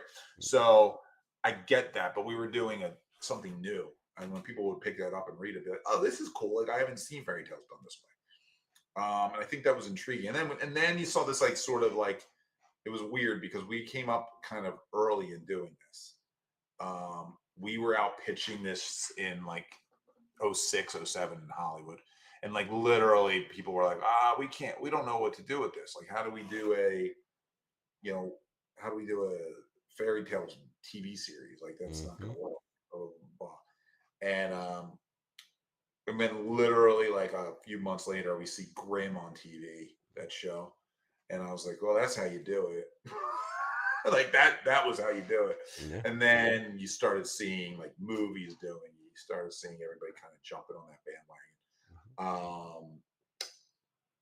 But for us, it's been sort of evergreen. I mean, I just saw like Boom come out with a new, like a Dark Alice in Wonderland, like this year, and I was like, oh, come on, like we've seen it. Like we did that 18 years ago, but it is evergreen. I mean, anybody can do whatever they want with fairy tales, and you're seeing it right now with Disney now redoing their own stuff, and like,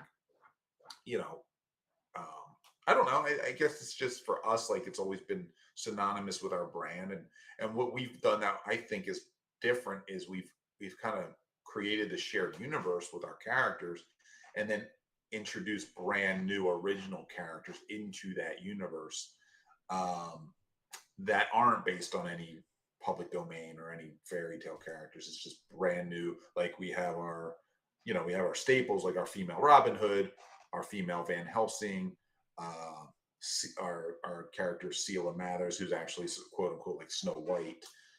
We have a Belle, but then we do other characters like Masumi and Mercy Dante and all these other ones, Hellchild, and that are live in that universe, but then we've created ourselves.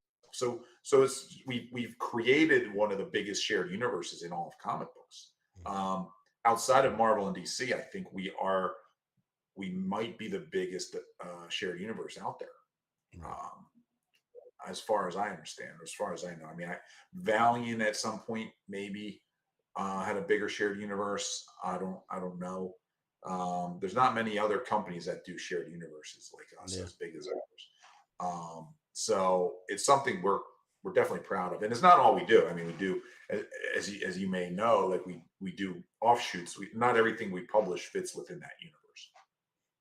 Yeah, I'm you mentioned something earlier that I'm curious about too, because talking about the fairy tales and kind of and where they come from. So this idea that before they were Disneyfied, I feel like these tales were important because they were meant to teach lessons, right?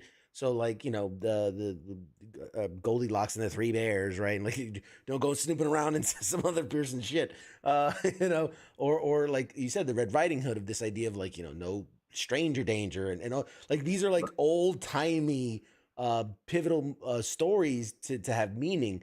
So the idea that you guys can take them and then give them new life, and again, not in that fairy tale or superhero way, but just grounded, kind of gritty with a little twist, little supernatural kind of elements to it, and like that's a really cool thing to do. And I'm wondering with the covers, because I know as a guy who has social media and posting things, like there's an element of you almost want not to antagonize the audience, right? But kind of give them something to engage with. So when you put out a product that's like on the inside, it's like, hey, this is a great story, but you package it as like, oh, this is smut, and it's like you get, because people are going to look at it and immediately like, oh, fuck this thing. Like they're selling porn to children. And it's like, it's, was it the old there's no bad press, right? There's only good press, kind of thing. Like, is that something you guys were intentional with, or was it more of like, or we're gonna sell the eye candy kind of thing and just attract eyeballs? Because I mean, I think it works both ways. Yeah, it was that. I mean, I would say early on it was like the eye candy. We knew what the audience of these books was. It was, you know, older, not older, but like skewed older. They're not teenagers buying comics at the time. It was you generally at the Comic-Con audience is over 25, over, you know, and then upwards of 50 plus. So, and it was male. It was a male dominated industry. I mean, there was some females into comics and reading comics, and that's grown. And it's funny because we have tons of female readers now who love the covers. The only people complaining about the covers are people I wouldn't care to listen to anyway, to be honest with you. It used to bother me so much more because I'd be like, no, just read the book. Blah, blah, blah. And we used to get slammed on social media from like a lot of like, you know, far left liberal mom groups. You know, and you know, and I'm not going to get political. I'm very, if anything, I'm the most middle of the road person you could think of, and I hate politicizing stuff. It's very frustrating when you're reading stuff about like how your covers are so offensive, and it's like, dude, what happened to free speech and free, like, this was what the liberals stood for 20, 30 years ago. Like the idea of like not judging things like that, like sexuality. So it's like it totally flipped. And it was like used to bother me like to no end. And I was like, hey, like, we're selling books, go do you. And then I started realizing a lot of noise also came from people in the industry who hated us. And competitors or other or artists, or not necessarily artists. I think more some writers and like some people who just wanted to be bitter and bash us, whether they were popular already or not, you know, or just struggling and kind of mad that they didn't do it. They didn't think of this, and it still happens time to time. It's not as I don't think as crazy as it was for a while, a few years back. It's an interesting dynamic that people would get so wound up, and then I started realizing like, and I also see like we'll get tagged if there's like any sexual artwork at all. It's always like compared to Zenescope. So it'll be like this terrible cover of some girl with her, like, it would look like a bad porno. And like, be like, that's no Zenescope must be editing this or something. And that used to bother me because I'd be like, we don't edit that bad shit. But then I was like, you know what? Like, if you're gonna make us anonymous, if we're gonna be that brand that you're constantly referencing, like you said, no press is bad press. So I kind of was like, I embraced it because I was like, oh wait, that's good for us. Like, fuck it. Yeah. Like, you know, having haters, at least you're in the game, right? When you have haters, you're in the game, and for us, it was like, and now it's like we're gonna do what we want, and we kind of embrace that, and I don't care anymore. Like, it is what it is. Like, it's like, we're gonna publish what we think sells. We don't do all our cover. You know, we do 4 covers per issue. People won't even know. Like, we do a sexy cover, but we also do an action cover. We do like a monster cover. Every single issue has like a cover for anybody who wants something different. But the ones that are sexy or have the boob, the cleavage, they're the ones that are going to get the most attention. Right. And to me, that's probably a good thing. Yeah. So to answer your question, it was never with the intention of going, we're going to troll people. But, you know, if we're trolling people while we're selling comics, that's fine. Yeah, and the thing is, like, you're not making waves unless you got detractors, unless you got haters, unless you got trolls. I mean, you know, you're not doing anything, right? You guys, you're making waves, and that's awesome. If you're boring and no one's talking about you, you're boring. No one's talking about you. Now, granted, there are companies out there that are doing very well, that people that have an image of like, oh, they're like Boom. Boom's a good company that has a lot of fans and sells a lot of books, and you know, they don't generally, as far as I know, do sexy covers. Good for them. They never will have a shared universe because they're a creator-owned company. That's right. We're not a creator-owned company, and we never took investment capital. Again, that's one thing that sets us apart, is we always had to do everything out of pocket. So for us, we had to figure out how to make money. We didn't have a a curve of going, well, we could burn through a few $1 million because somebody gave us 10 million, and we can just burn through it and get this going and put $1 million into marketing and doing this and buying this and doing that. We never had that. So we had to just figure out the grassroots way. And I think people forget that. Yeah. No, that's incredible. Much different. So obviously you've had a hand in a lot of the different popular titles, the fairy tales, Oz, Wonderland, Neverland, Robin Hood, Unbound, all of them. Which I'm just curious, which of these has been like your personal favorite and why? Well, it's a tough question. I mean, early on, obviously, Grim Fairy Tales, I was writing it with Joe for almost, 100 issues almost, before kind of handing it off. And now our publisher, Dave Franchini, took over the book recently. And we've had other writers write on it as well over the years. But so I think early on, it was definitely Grim Fairy Tales because I was very connected with that story. And then Grim Tales of Terror was our next big anthology series. That was very much in the vein of like as I mentioned before, I'm a huge Tales from the Crypt fan, and Grim Tales of Terror was very much an homage to Tales from the Crypt and those types of comics back in the day.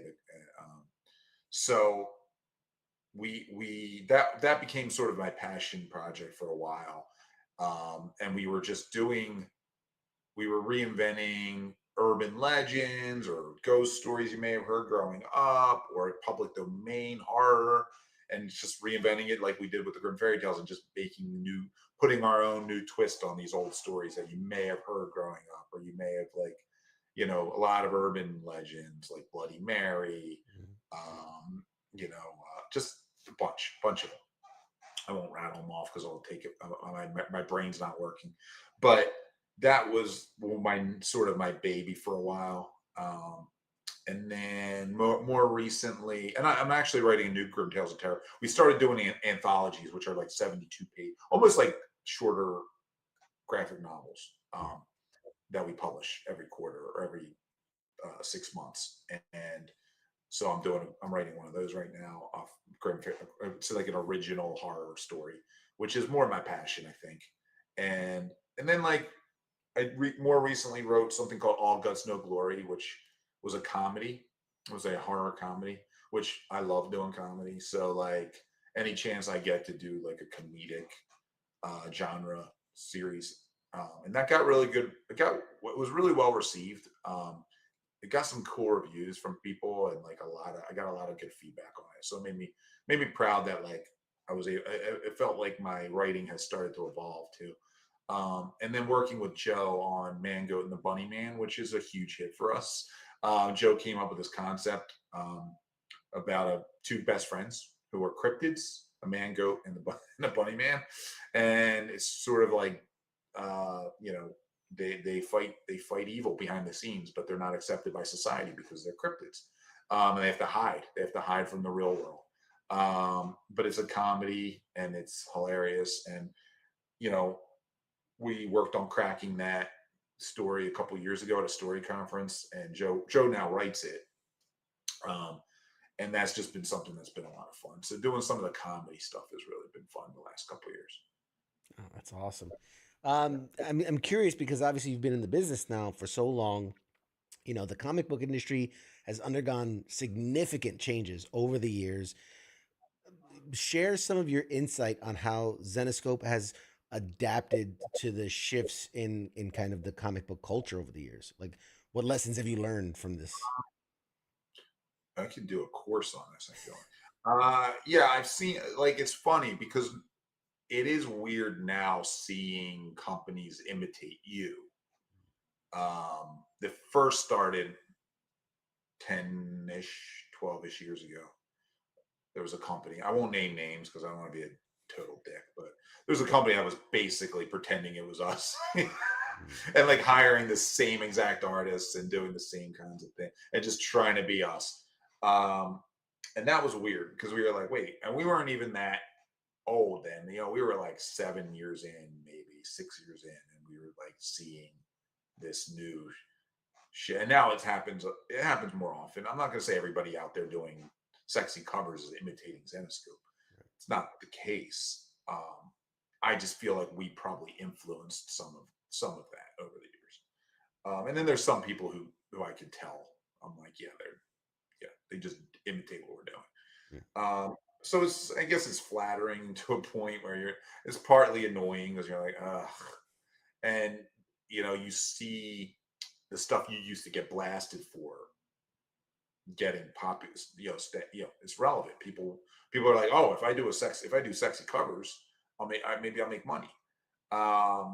So I've seen more of that in the last few years. I've seen the industry sort of shift into becoming more creator owned because people are able to publish themselves because of Kickstarter and Indiegogo, but mainly Kickstarter, which is huge for the industry, huge for independent creators. I fucking wish we had Kickstarter when we started, because it would have saved us a lot of problems. It would have really helped. But it's still, we use it. We do a Kickstarter every quarter usually, for ancillary products. We don't usually use it to publish new stuff, but some companies do. I mean, like if you look at Brian Polito's Lady Death, Kickstarter is his publishing format. It works for him. And I think that's where the industry's really evolved, is the Kickstarter. It's amazing how many people are really out there, pre-ordering through Kickstarter and pledging to Kickstarter. The evolution of Comic-Con's kind of crazy. Like I mentioned before, when we first started, we were the booth model guys. Now we barely use booth models. Like because you go to Comic-Con, there's just models walking around in their elaborate cosplays. That's evolved. Comic-Con's just evolved in general. It's crazy how big it's become. And then it took that, COVID took a big hit with COVID, but it's coming back again strong. It's back like it never stopped. So I've seen this industry sort of really evolve, like you said, almost 20 years, where there's so many more publishers now. Back then it was like you had your top big two, and then you had the next 10 to 15, which was us, Dynamite, Boom, Aspen, Image, and the Image was getting pretty big. And then once Walking Dead hit, it was like, okay. IDW, they were a little bit bigger. Few companies like that, and then nothing nobody ever heard of, right? Nothing is sustainable. Now it feels like there's like 40, 50 publishers putting stuff out regularly. So I think there's room for publishers now to make money. And I think Kickstarter is a big reason. Yeah. No, that may. I've kickstarted my fair share. Eastman, the Ninja Turtles creator, he'd had a thing, and I was like, man, I gotta get a print signed by Eastman, and so it's a cool way to be able to like support. Great way for creators to just get out there. I mean, we have a creator who works for us, Pat Shand, who started his own publishing company. I think it's called A Space Between, and he crushes Kickstarter, and he has his own little niche. He's got a small little, I think it's like a 3-man show, and he's just putting stuff out. And if it's a passion to do it, that's probably the best of any advice I give anybody for doing this sort of thing. It's like, hey, go through Kickstarter, I think, because I don't know if the model what we used back when we started is sustainable unless you have money to burn. Because I've seen that too. I've seen bigger, like a lot of companies come in and burn a lot of cash, trying to become a brand name. But the old school companies like us and Dynamite, started our, and then these other guys have started before any of that happened, and it was a grind, and it was a big risk. And I think like with Kickstarter, you can it's always a risk no matter what, but at least with that, like you can kind of sure, make it work. You're not going to risk as much because what do you at the end of the day, if you don't make your goal, you don't make your goal, right? Right. It's so funny too, because speaking of the two things, how conventions have changed and how like something like Kickstarter has helped. I'm in the DC area, Awesome Con DC, which is now I think maybe the fourth biggest convention in the country.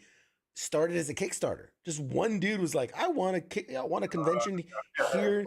Yeah, he's like, I want to do a convention here in town, and collaborated with some, like, it was like Rob Liefeld and a couple of other guys.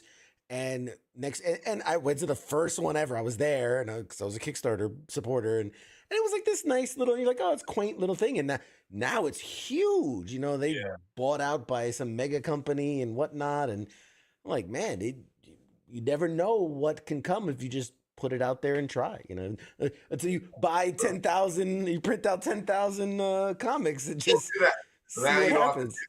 Now you just have to, right? Like you don't have to do that now. Back then, maybe you had to do that. Yeah. Yeah, it's true. I mean, it's afforded a lot of people safety net, and a way to break into something. I think for any, for us, it's always been like like I said, like we've worked hard at like branding ourselves what we are, and I think for us, it's always, that's the hard part with the new rise up in competition and other people, some other people, not everybody, of course, some other people kind of imitating your model, and you see that happen a lot, where you're like, okay, that's exactly what we did. Cool. and it's trying to always stay ahead, one step ahead of the curve. That's always been the challenge, but it's always good. I mean, honestly, like the good part about that is it keeps you on your toes. Like if you get fat and lazy, then it's the death knell. Yeah, fair point. Now, let me ask you this, because Zenescope obviously has a fan base. It's dedicated. It's engaged. Like, what strategies have you guys kind of employed to kind of create that immersive experience beyond the comics? Where because you guys foster this sense of community, man, and it's this shared enthusiasm, man. How do you guys build on that? How do we build on like sustaining that, you mean, or how do we like growing it, fostering how to it? expand it? I would love to take notes. But yeah. I mean, as far as like as far as sustaining, I think for us, it's like we've always been very in your face company as far as like going to all the Comic Cons we can and doing live streams. When COVID hit, we were doing, Whatnot was around, I guess, but like Whatnot's blown up in the last couple of years, but like we still do every month. We do live streams straight. You buy straight from our live stream. We go on the air. We do artist interviews where we do, like I mentioned earlier, we do a movie club every month with like our friends from the Clerks cast. And like I get on there with them and we talk movies, and just staying involved with like your fans. That's how it's worked for us. Building our fan base through Comic Cons has been huge for us. I mean, that was our marketing for several years. It still is. Going to conventions and just showing up and meeting people. And then like, that's how, and then now we do VIP events. We just had one in Philly last month or 2 weeks ago. We do 2 a year. We invite, so we have a VIP membership. That's huge for us too. You sign up $99 for life. You don't have to pay dues. You're just in it. And you get certain perks. You get points. You get, mailed stuff. You get discounts. You get special access to special items. And then you also can go to the VIP event. So we're trying to grow that. And it's basically a private convention. We invite artists. We just had 5 artists come out to Philly, and then invite VIPs. They get a ticket. They come in. We have a mini convention. We do meet and greets. We do signings. and then we party. we go out, we rent out. Like this year, we did a burlesque show. We went to a bar and a burlesque show. Went to a piano. We did a piano bar thing. So it's sort of like a weekend of partying with all the Zenescope people, staff, artists, writers. And we do that twice a year, and that's been growing. So those are like things we just do, like to keep, and we love our fans are awesome too. Like that's the fun thing. Like hanging out with our fans is so much fun. Like nobody's a dick. Like I think in the several years we've been doing these VIP events, we might have had one dick. One instance of somebody who was a kind of a dick, and it wasn't even that big of a deal. But like the people who go are just like, and it builds that community, and then it's like shared interests too. Like people are going to our events, going like meeting friends. So that's always been pretty cool. Because sometimes with Comic-Con, it's like, some Comic-Con, I think some people feel like they're like alone in their fandom or something. I mean, maybe not as much nowadays because of the internet and stuff. You could share a fandom online, but I think like meeting people face to face is giving people like, oh wow, like we're both Zenescope fans. We're like, and it's just a cool thing we've realized, like for us, at least worked for us. So we're doing those events, and then like now we're trying to, and then there's the movie stuff, film and TV stuff that we're constantly working on. We're doing independently financing a feature film we're working on right now. We just finished the first segment of it. We shot it last month in Los Angeles, and we're super excited, based on our Grim Tales of Terror series. So, yeah, dude. And that's so awesome, man. I was going to actually ask you about that because I know you've, as a company, you've explored, various different media adaptations, expansions. I mean, how do you approach translating that comic book narrative into another medium like TV or movie or anything like that? It's weird because, I think with like, we learned a lot from our Van Helsing TV series, where we just sort of like optioned the material, and then it changed drastically from the comic. And we didn't really have much control over that. It just sort of was like, hey, we want to do something completely different now. And I think like we were like, okay, we need to like probably be a little bit more involved in the creative next time. And that's when I sort of passed along the baton of editor-in-chief of the company, and focused more on the film and TV side and developing, and that's what I've been more involved with the last 6 years or so. Just like developing multiple properties for TV and film. I mean, granted, it's not easy. It's like we've had so many things like in the works over the years. I mean, it happens all the time. Like, you'll see it, you'll option something, you'll develop something, you'll get it close to being on the air, and then it just doesn't happen for one reason or another. And then you start rolling that ball back up the hill, and sometimes you have multiple things going on at once, and you think something's going to go, and then it doesn't. Which kind of sparked, us doing our own thing independently this year, and going, hey, like we're gonna do a Grim Tales of Terror movie, and we're gonna do it the way we want to do it, and we're gonna kickstart it. So we're gonna actually launch the Kickstarter, probably not this year, but early next year. We'll launch the Kickstarter for the movie to finish the movie out, because it's an anthology series. So we just decide like, hey, like, we got a couple things in the works, and they may go, and that we are actively developing and involved in the creative, which is exciting for us. But if they don't go, I don't know what's going to happen next. So we just want to like with the comics, we were like, listen, we made this work. Let's just make our own stuff. If we'll figure it out. We figured out the comics. We'll figure out the film and TV stuff, because we really do want to bring our comic books to life in that way, because we're huge movie fans, and that's always been our passion.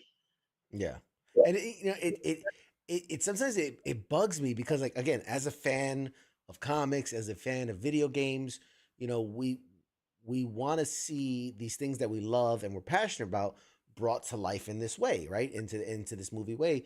And we've seen it with books, we've seen it with games, we've seen it with comics, where studio interference or so and so's creative whatever, like, and you're like, this isn't what I wanted. This is so far from what I wanted. And sometimes, man, I'll turn on TV and I'm like, who's this show for? Like, it's not funny, it's not interesting, it's not like, and yet there's all these great properties that would fucking kill if done right, and yet it's the same shill, like, mass appeal audience nonsense that they put out there. I don't get it. I don't get it. I mean, I'm in it and I don't get it. Yeah, I mean, if I could tell you some of the stories, it would take all night. But like, yeah, there's been some crazy stuff that we've seen and been through and dealt with just in 18 years of this. And, because everybody's always digging for comic book properties. I mean, it's, I can't tell you. I mean, my job is to take meetings for film and TV properties, for comic book properties for film and TV. And, there was a year, I think there was a year where I took 300 some meetings. Like, it's just an uphill kind of like, and getting things made is crazy. Like, so much stuff always being developed in this industry constantly that doesn't happen. So it's almost a miracle when something does happen. Like, even Van Helsing getting on the air is a miracle, even though it wasn't like our comic book. Just getting it on the air on the Sci-Fi Channel and then to Netflix was insane because of the odds, I feel like. And then you think about it and you see like certain comics that have been out there for years that never got made yet. And you're like, wait, that property's been around forever. And it never happened. And then sometimes you see the ones that do, and then they just fucking fail. Like why the Last Man? Yes. Remember, like, that's a comic that I love that comic. And then they came out, and you thought it was going to be a really successful TV series, and just failed. And it's gone. And that comic's been around for a while, and I was gonna say, see that. The comic was been around forever, and then I know it was like in development hell forever. They've been trying to make it for like 10 years with all these different people attached, and then it's so sad. What's his Kirkman, Walking Dead. I mean, that was in development hell for a while. I mean, we were talking to him back in the day, and he was kind of frustrated with how many times it was like getting optioned and developed and then falling apart. And then AMC of all places gets it, and it fucking becomes the biggest cultural phenomenon in the last 20 years. Like, you know what I mean? Like, it's crazy. I mean, it's just crazy. You never know, but like, yeah, I mean, you see it all the time. The industry is not for the weak of heart, I guess. It's very demanding. It's very cutthroat. It's everything you have heard about it. But it's also like, it's rewarding too when things go right. And it's also, for me, I've met so many cool people and made some great relationships in the industry, like some awesome writers that I've become friends with and have written for us, and now who are huge showrunners in the industry. Latoya Morgan being one of them, who's a big comic book writer now, and she writes a lot of stuff for Boom now. But like, when I met her, she was a staff writer on a show on Shameless, and we just became friends. And then she started writing some Zenescope comics, and now she's got a huge deal and making TV shows and doing a show with J.J. Abrams now. And so I got to meet some really cool like people in this industry, and that I get to work with and try to develop things with. And that part I do enjoy, even if it doesn't ultimately work out. You hope you get that one thing that you've been working on, because you will. Like, you'll work on. Like, I have one of my good friends, Kevin, who's working on an adaptation of our comic book series Man, Goat, and the Bunny Man, and we've been working on it for over a year now, and we were out to pitch it when the strike went, and now it's like, oh, another. So then you wait another 6 months or whatever it's going to be with the strike, and then it's like back to the, it's like, okay, and we hope we'll sell it, and it would be awesome to make a show with Kevin, and that would be amazing. But we know how hard it is, so it's just like, but it's been a fun process. Yeah. So that's sort of like the give and take of it. Like you have to look at it like that, I guess. Yeah, and I do think there's as hard, I know how hard, as hard as it is to make these things, like I do feel like there's space for it, because back in the day when it was like, okay, yeah, you could sell it if it's Spider-Man, you could sell it if it's X-Men, you could sell it if it's Superman, but then you've got like The Walking Dead, you've got Preacher, and now more recently you got The Boys and Umbrella Academy and all these that they're not well known, like outside of the comic book industry where they're mega hits. They're not well known properties, and they're speaking to audiences. And my hope is that like those studio executives realize like, oh shit, you don't need to be a Marvel or DC property to have a great story to tell that people will enjoy. You know? No, I think the industry knows that. I mean, like, I'm pretty sure the industry's hip to that concept by now. It's just the fact of like it's so hard, and so for other reasons too, to get something from paper to get it actually greenlit to be made as even a pilot, to getting it on the air and having it be successful. It's just so that industry's evolved in the 15 years that I've been involved in it. I've seen it evolve tremendously, and like the competition level is at a different. It's just a different thing. It's just insane. I mean, I have this conversation with big name showrunners that have run huge hit shows that are like, beaten down sometimes from this industry because it's just so tough, and like you're lucky to get that one thing. So like something like you said, like if you like the boys, it is a good time for, I root for the success of any comic book property. I mean, even if you're quote unquote competitive, it's a very weird industry. Let me put it this way. Comic books is there's a lot of bitterness and jealousy. It's like high school in a weird, like in the behind the scenes is crazy. Like I can't even tell you how much. And Joe and I don't come from this industry initially, and we were like for years we're like, why are we so hated on here? Like because we were the outsiders. That's why we came into it not coming up in it. People wanted us to fail so bad, but like that's how crazy it is. People like hate each other in this industry just because you're in the same industry. and it's kind of nuts. And like, but like, and we have friends like in this. We're friends with the guys at Dynamite. They're located 40 minutes from us. I've known Nikki for 15 years. We're competitors in a way. We are, of all people who should be enemies, we probably should be us and Dynamite because we publish very similar shit. But we're cool. But there's it's crazy. And like, it's just goes to show like how, I don't know. I guess my point is like that happens in film and TV too. Like it's competitive in comics, and as competitive as in comics, it takes like film and TV is to another level of competitiveness because everyone and their mother's trying to break in. So I think that's where that logjam happens, and I think like there's only so many places you could sell something, and every network has a mandate. So sometimes it's like people be like, well, you should be on Netflix. It's like, yeah, but you don't understand. Netflix is looking for certain things at certain times. And if you don't fit that bill at the time they're looking for it, you're fucked. Like, it's crazy how this industry works.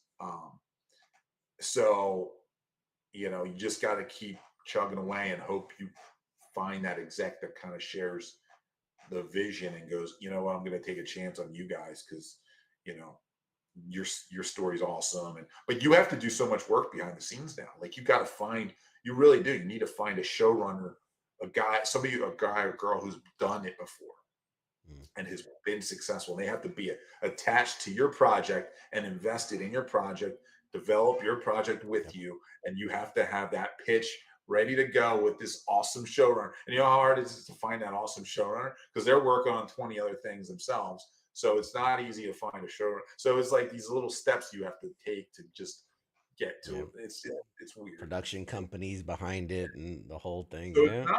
Yeah, I mean, sometimes it's like you can chalk it up to being like, oh, well, these studios they don't see outside the box, and that can be true too. I'm not saying it's not, but then there's also the fact of there's just so much competition.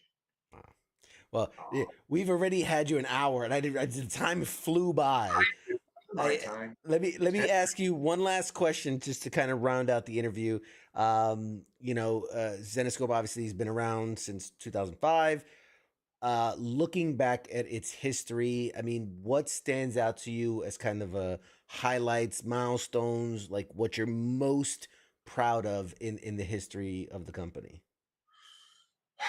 Selling that 10,000 copies of that book that somebody told us we would never sell. I don't know. I mean, that's one of them. And I think like more recently, I think just just being able to do our own thing. Filming this film right now and working on that project this past few months has been awesome and very rewarding, because it's like kind of a dream come true for us.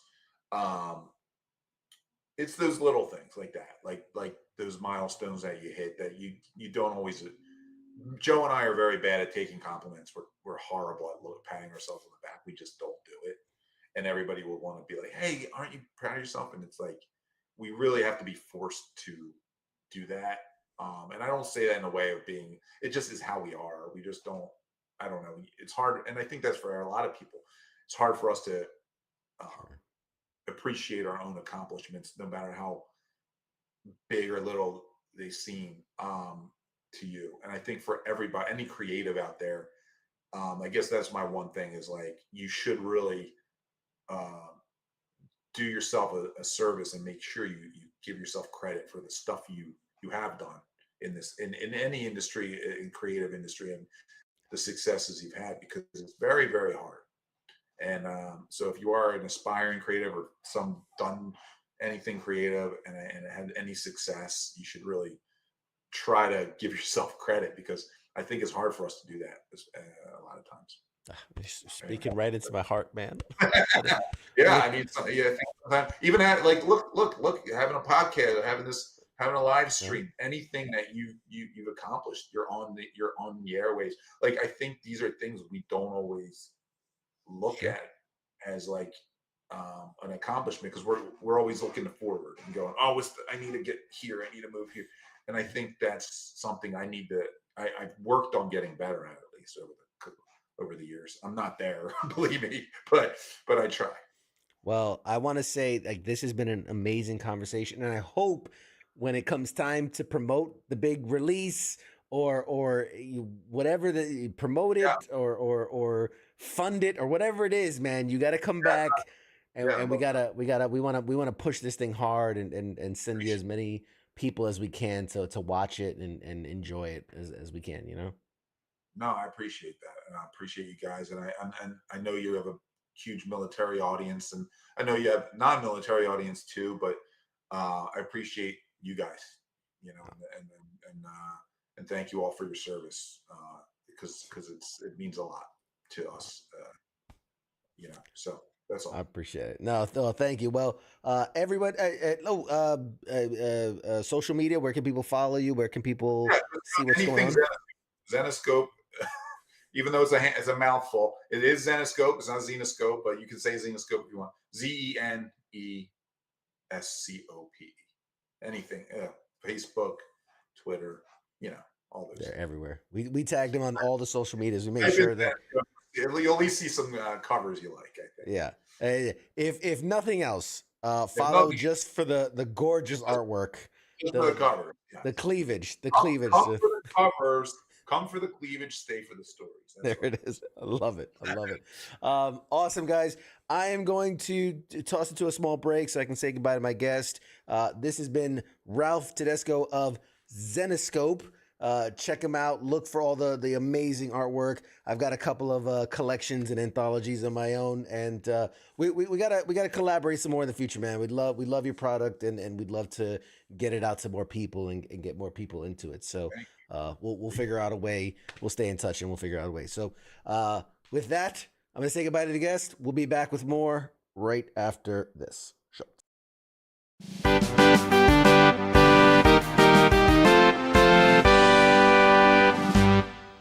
You're listening to the sounds of WTF Nation Radio.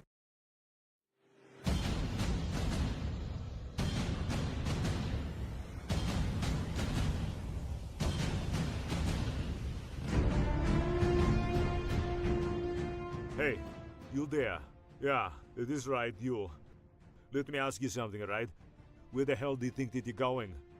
Oh, would you think because the show is going to commercial that means you get to just walk away? Well, CQ asked me to pass on the little message, alright? And it says, I'll be back.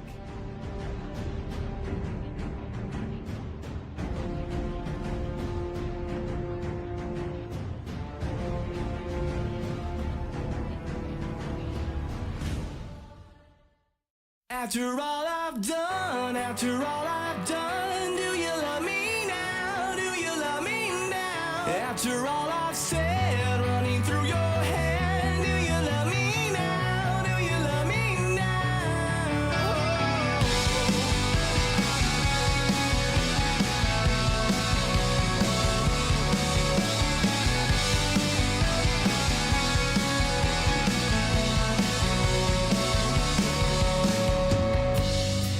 And if I told you everything, I bet you cry and run away. 'Cause with all the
You're watching Pop Culture Warrior. The Force is strong. They have the high ground.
Hey, everybody. Welcome back. Welcome back. Let's bring back our co host, Mad Mike, everybody. I'm here. That was the fakest energy I've ever I'm here. That's all you're going to get. I appreciate that. Thanks for saving that for the last. The less I feel like doing. You're like, we need more enthusiasm. It's like, I'm already like, nope. I'm gonna phone it in as hardcore as I can. Thanks for saving all your energy for the last 5 minutes of the show. I appreciate it. Oh man, no time like the very end. That was fun, man. What a great dude. Ralph is cool dude, man. He's super chill, he's super humble. You know, like I said, we you know, me, you, and him, we've crossed paths a few times before, and they always, I don't know how to say this because for people that haven't been there, you won't get it.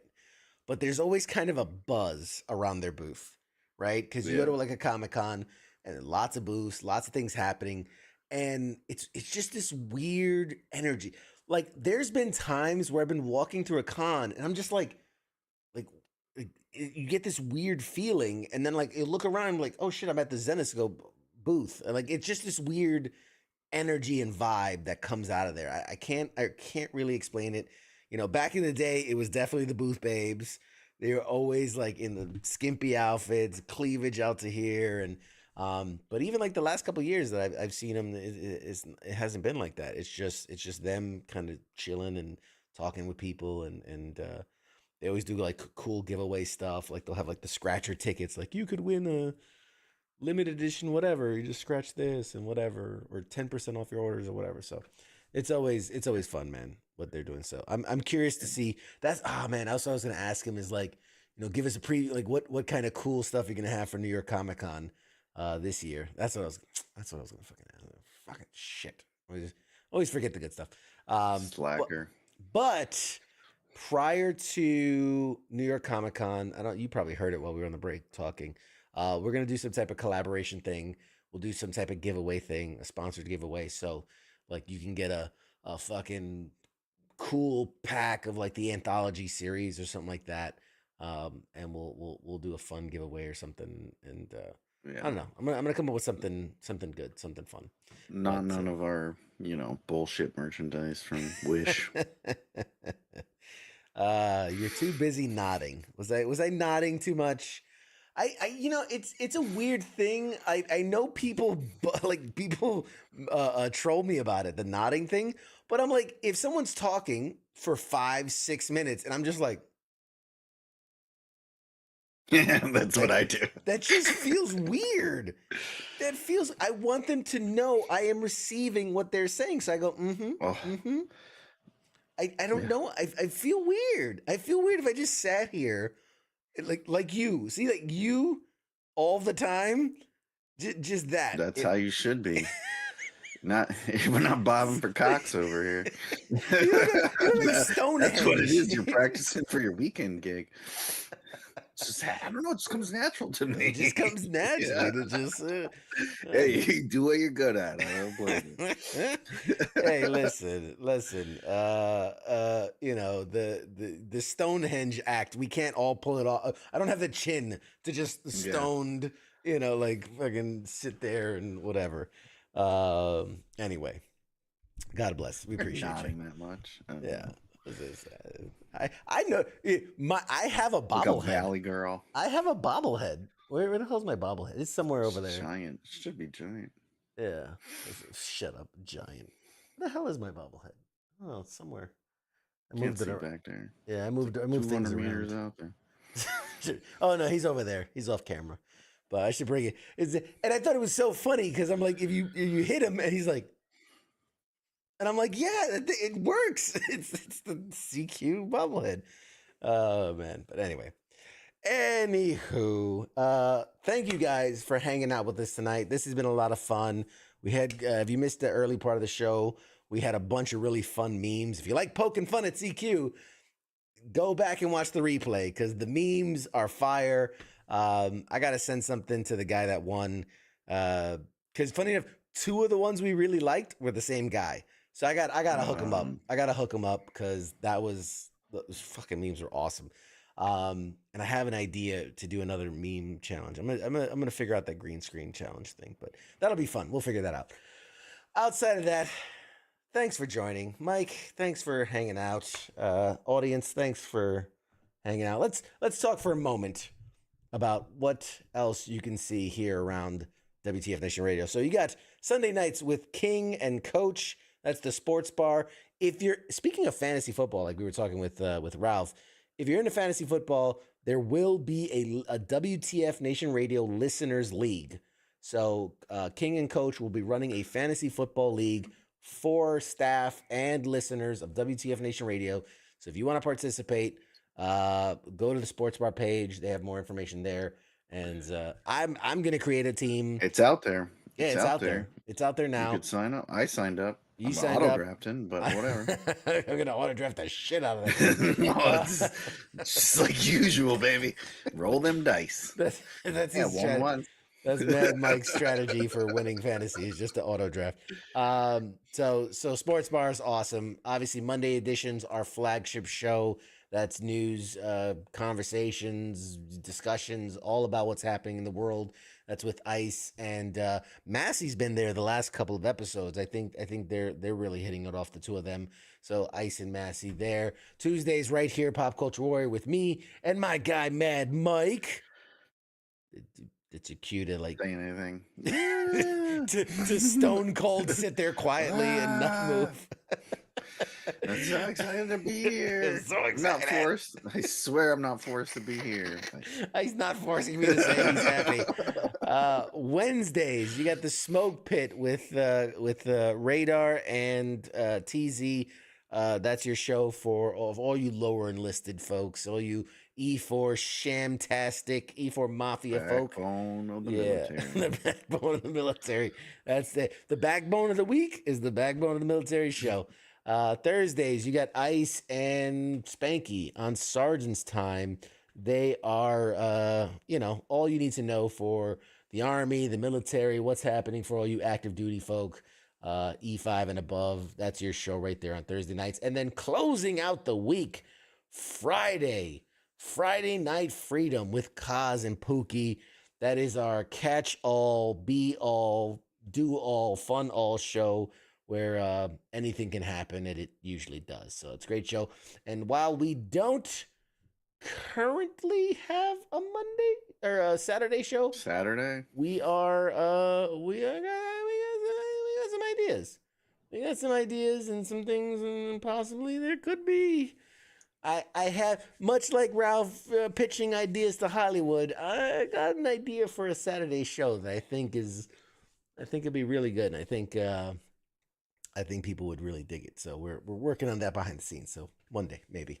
And that's where I've heard Donza before. Freaking Radar always said. Radar used to say it. It's a Donza day. It's a Donza day. I was like, what the fuck are you talking about? Some freaking hillbilly shit. And that was he's a Marine. Radar was a Marine. Yeah, I've never heard it before. There you go. As a Don's a day. Don's a day. You know, I hear all types of things around here at the station where I'm like, I mean, I know my military days are behind me, but I'm like, shit, I never heard of that. Like make sure you put in your DA-31. I'm like, What? the fuck's a DA-31? And they're like, you know, like when you go on leave. I'm like, what? I never. It's called leave. Yeah, you just go on leave.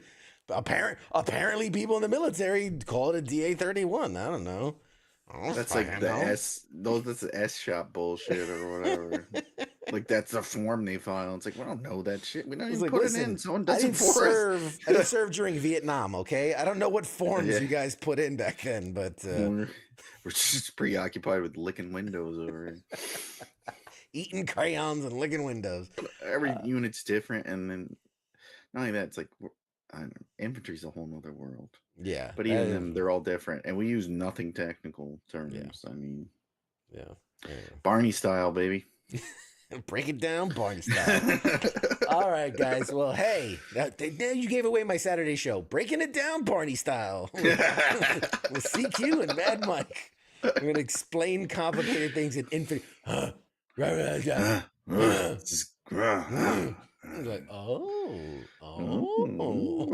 it. I get it now. CG. We got 30 minutes on what a CG is. Hey, you'd laugh. I think that could work. Breaking it down with Barney style. I'm talking myself into that being a good thing. And we'll start it off as a segment, and if it gets popular, we'll turn it into its own show. I don't know. Well, apparently people need it. I mean, they told you we had a lot of memes that were questionable. Oh man, I did actually. Pete brought up a good thing before we go.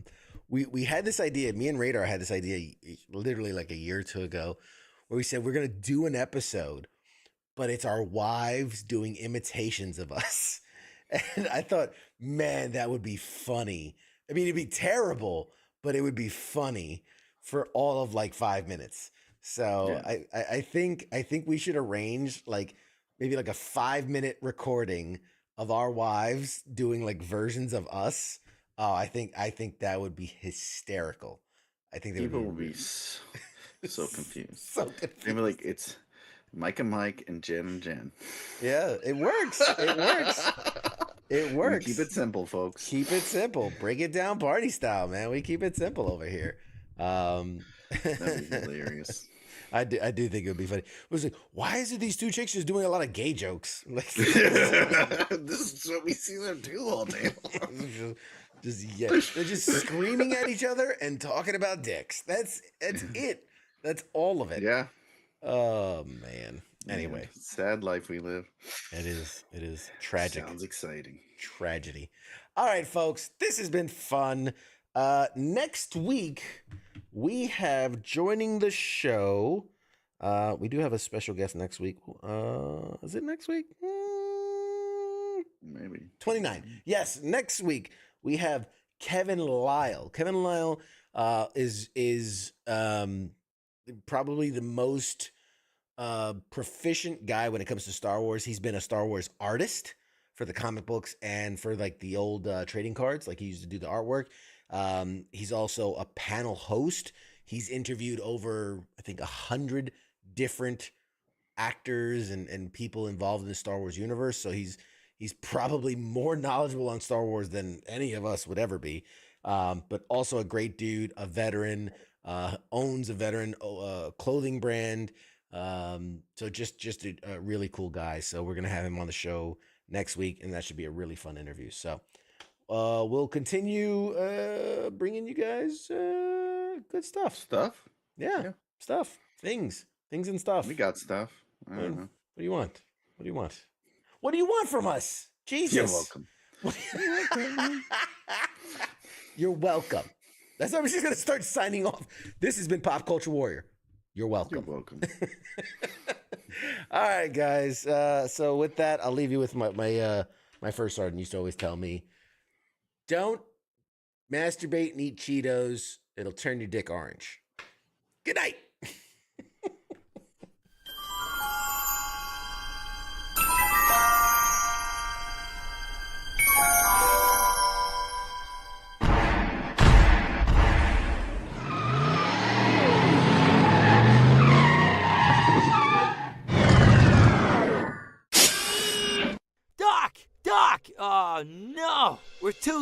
we missed it. Oh, jeez, this is heavy. Ah, wait a minute. Wait a minute, Doc, I got a time machine.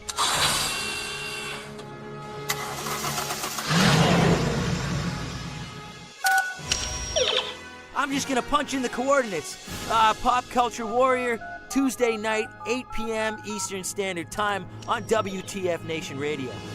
Now crank this bad boy up to 88 miles per hour.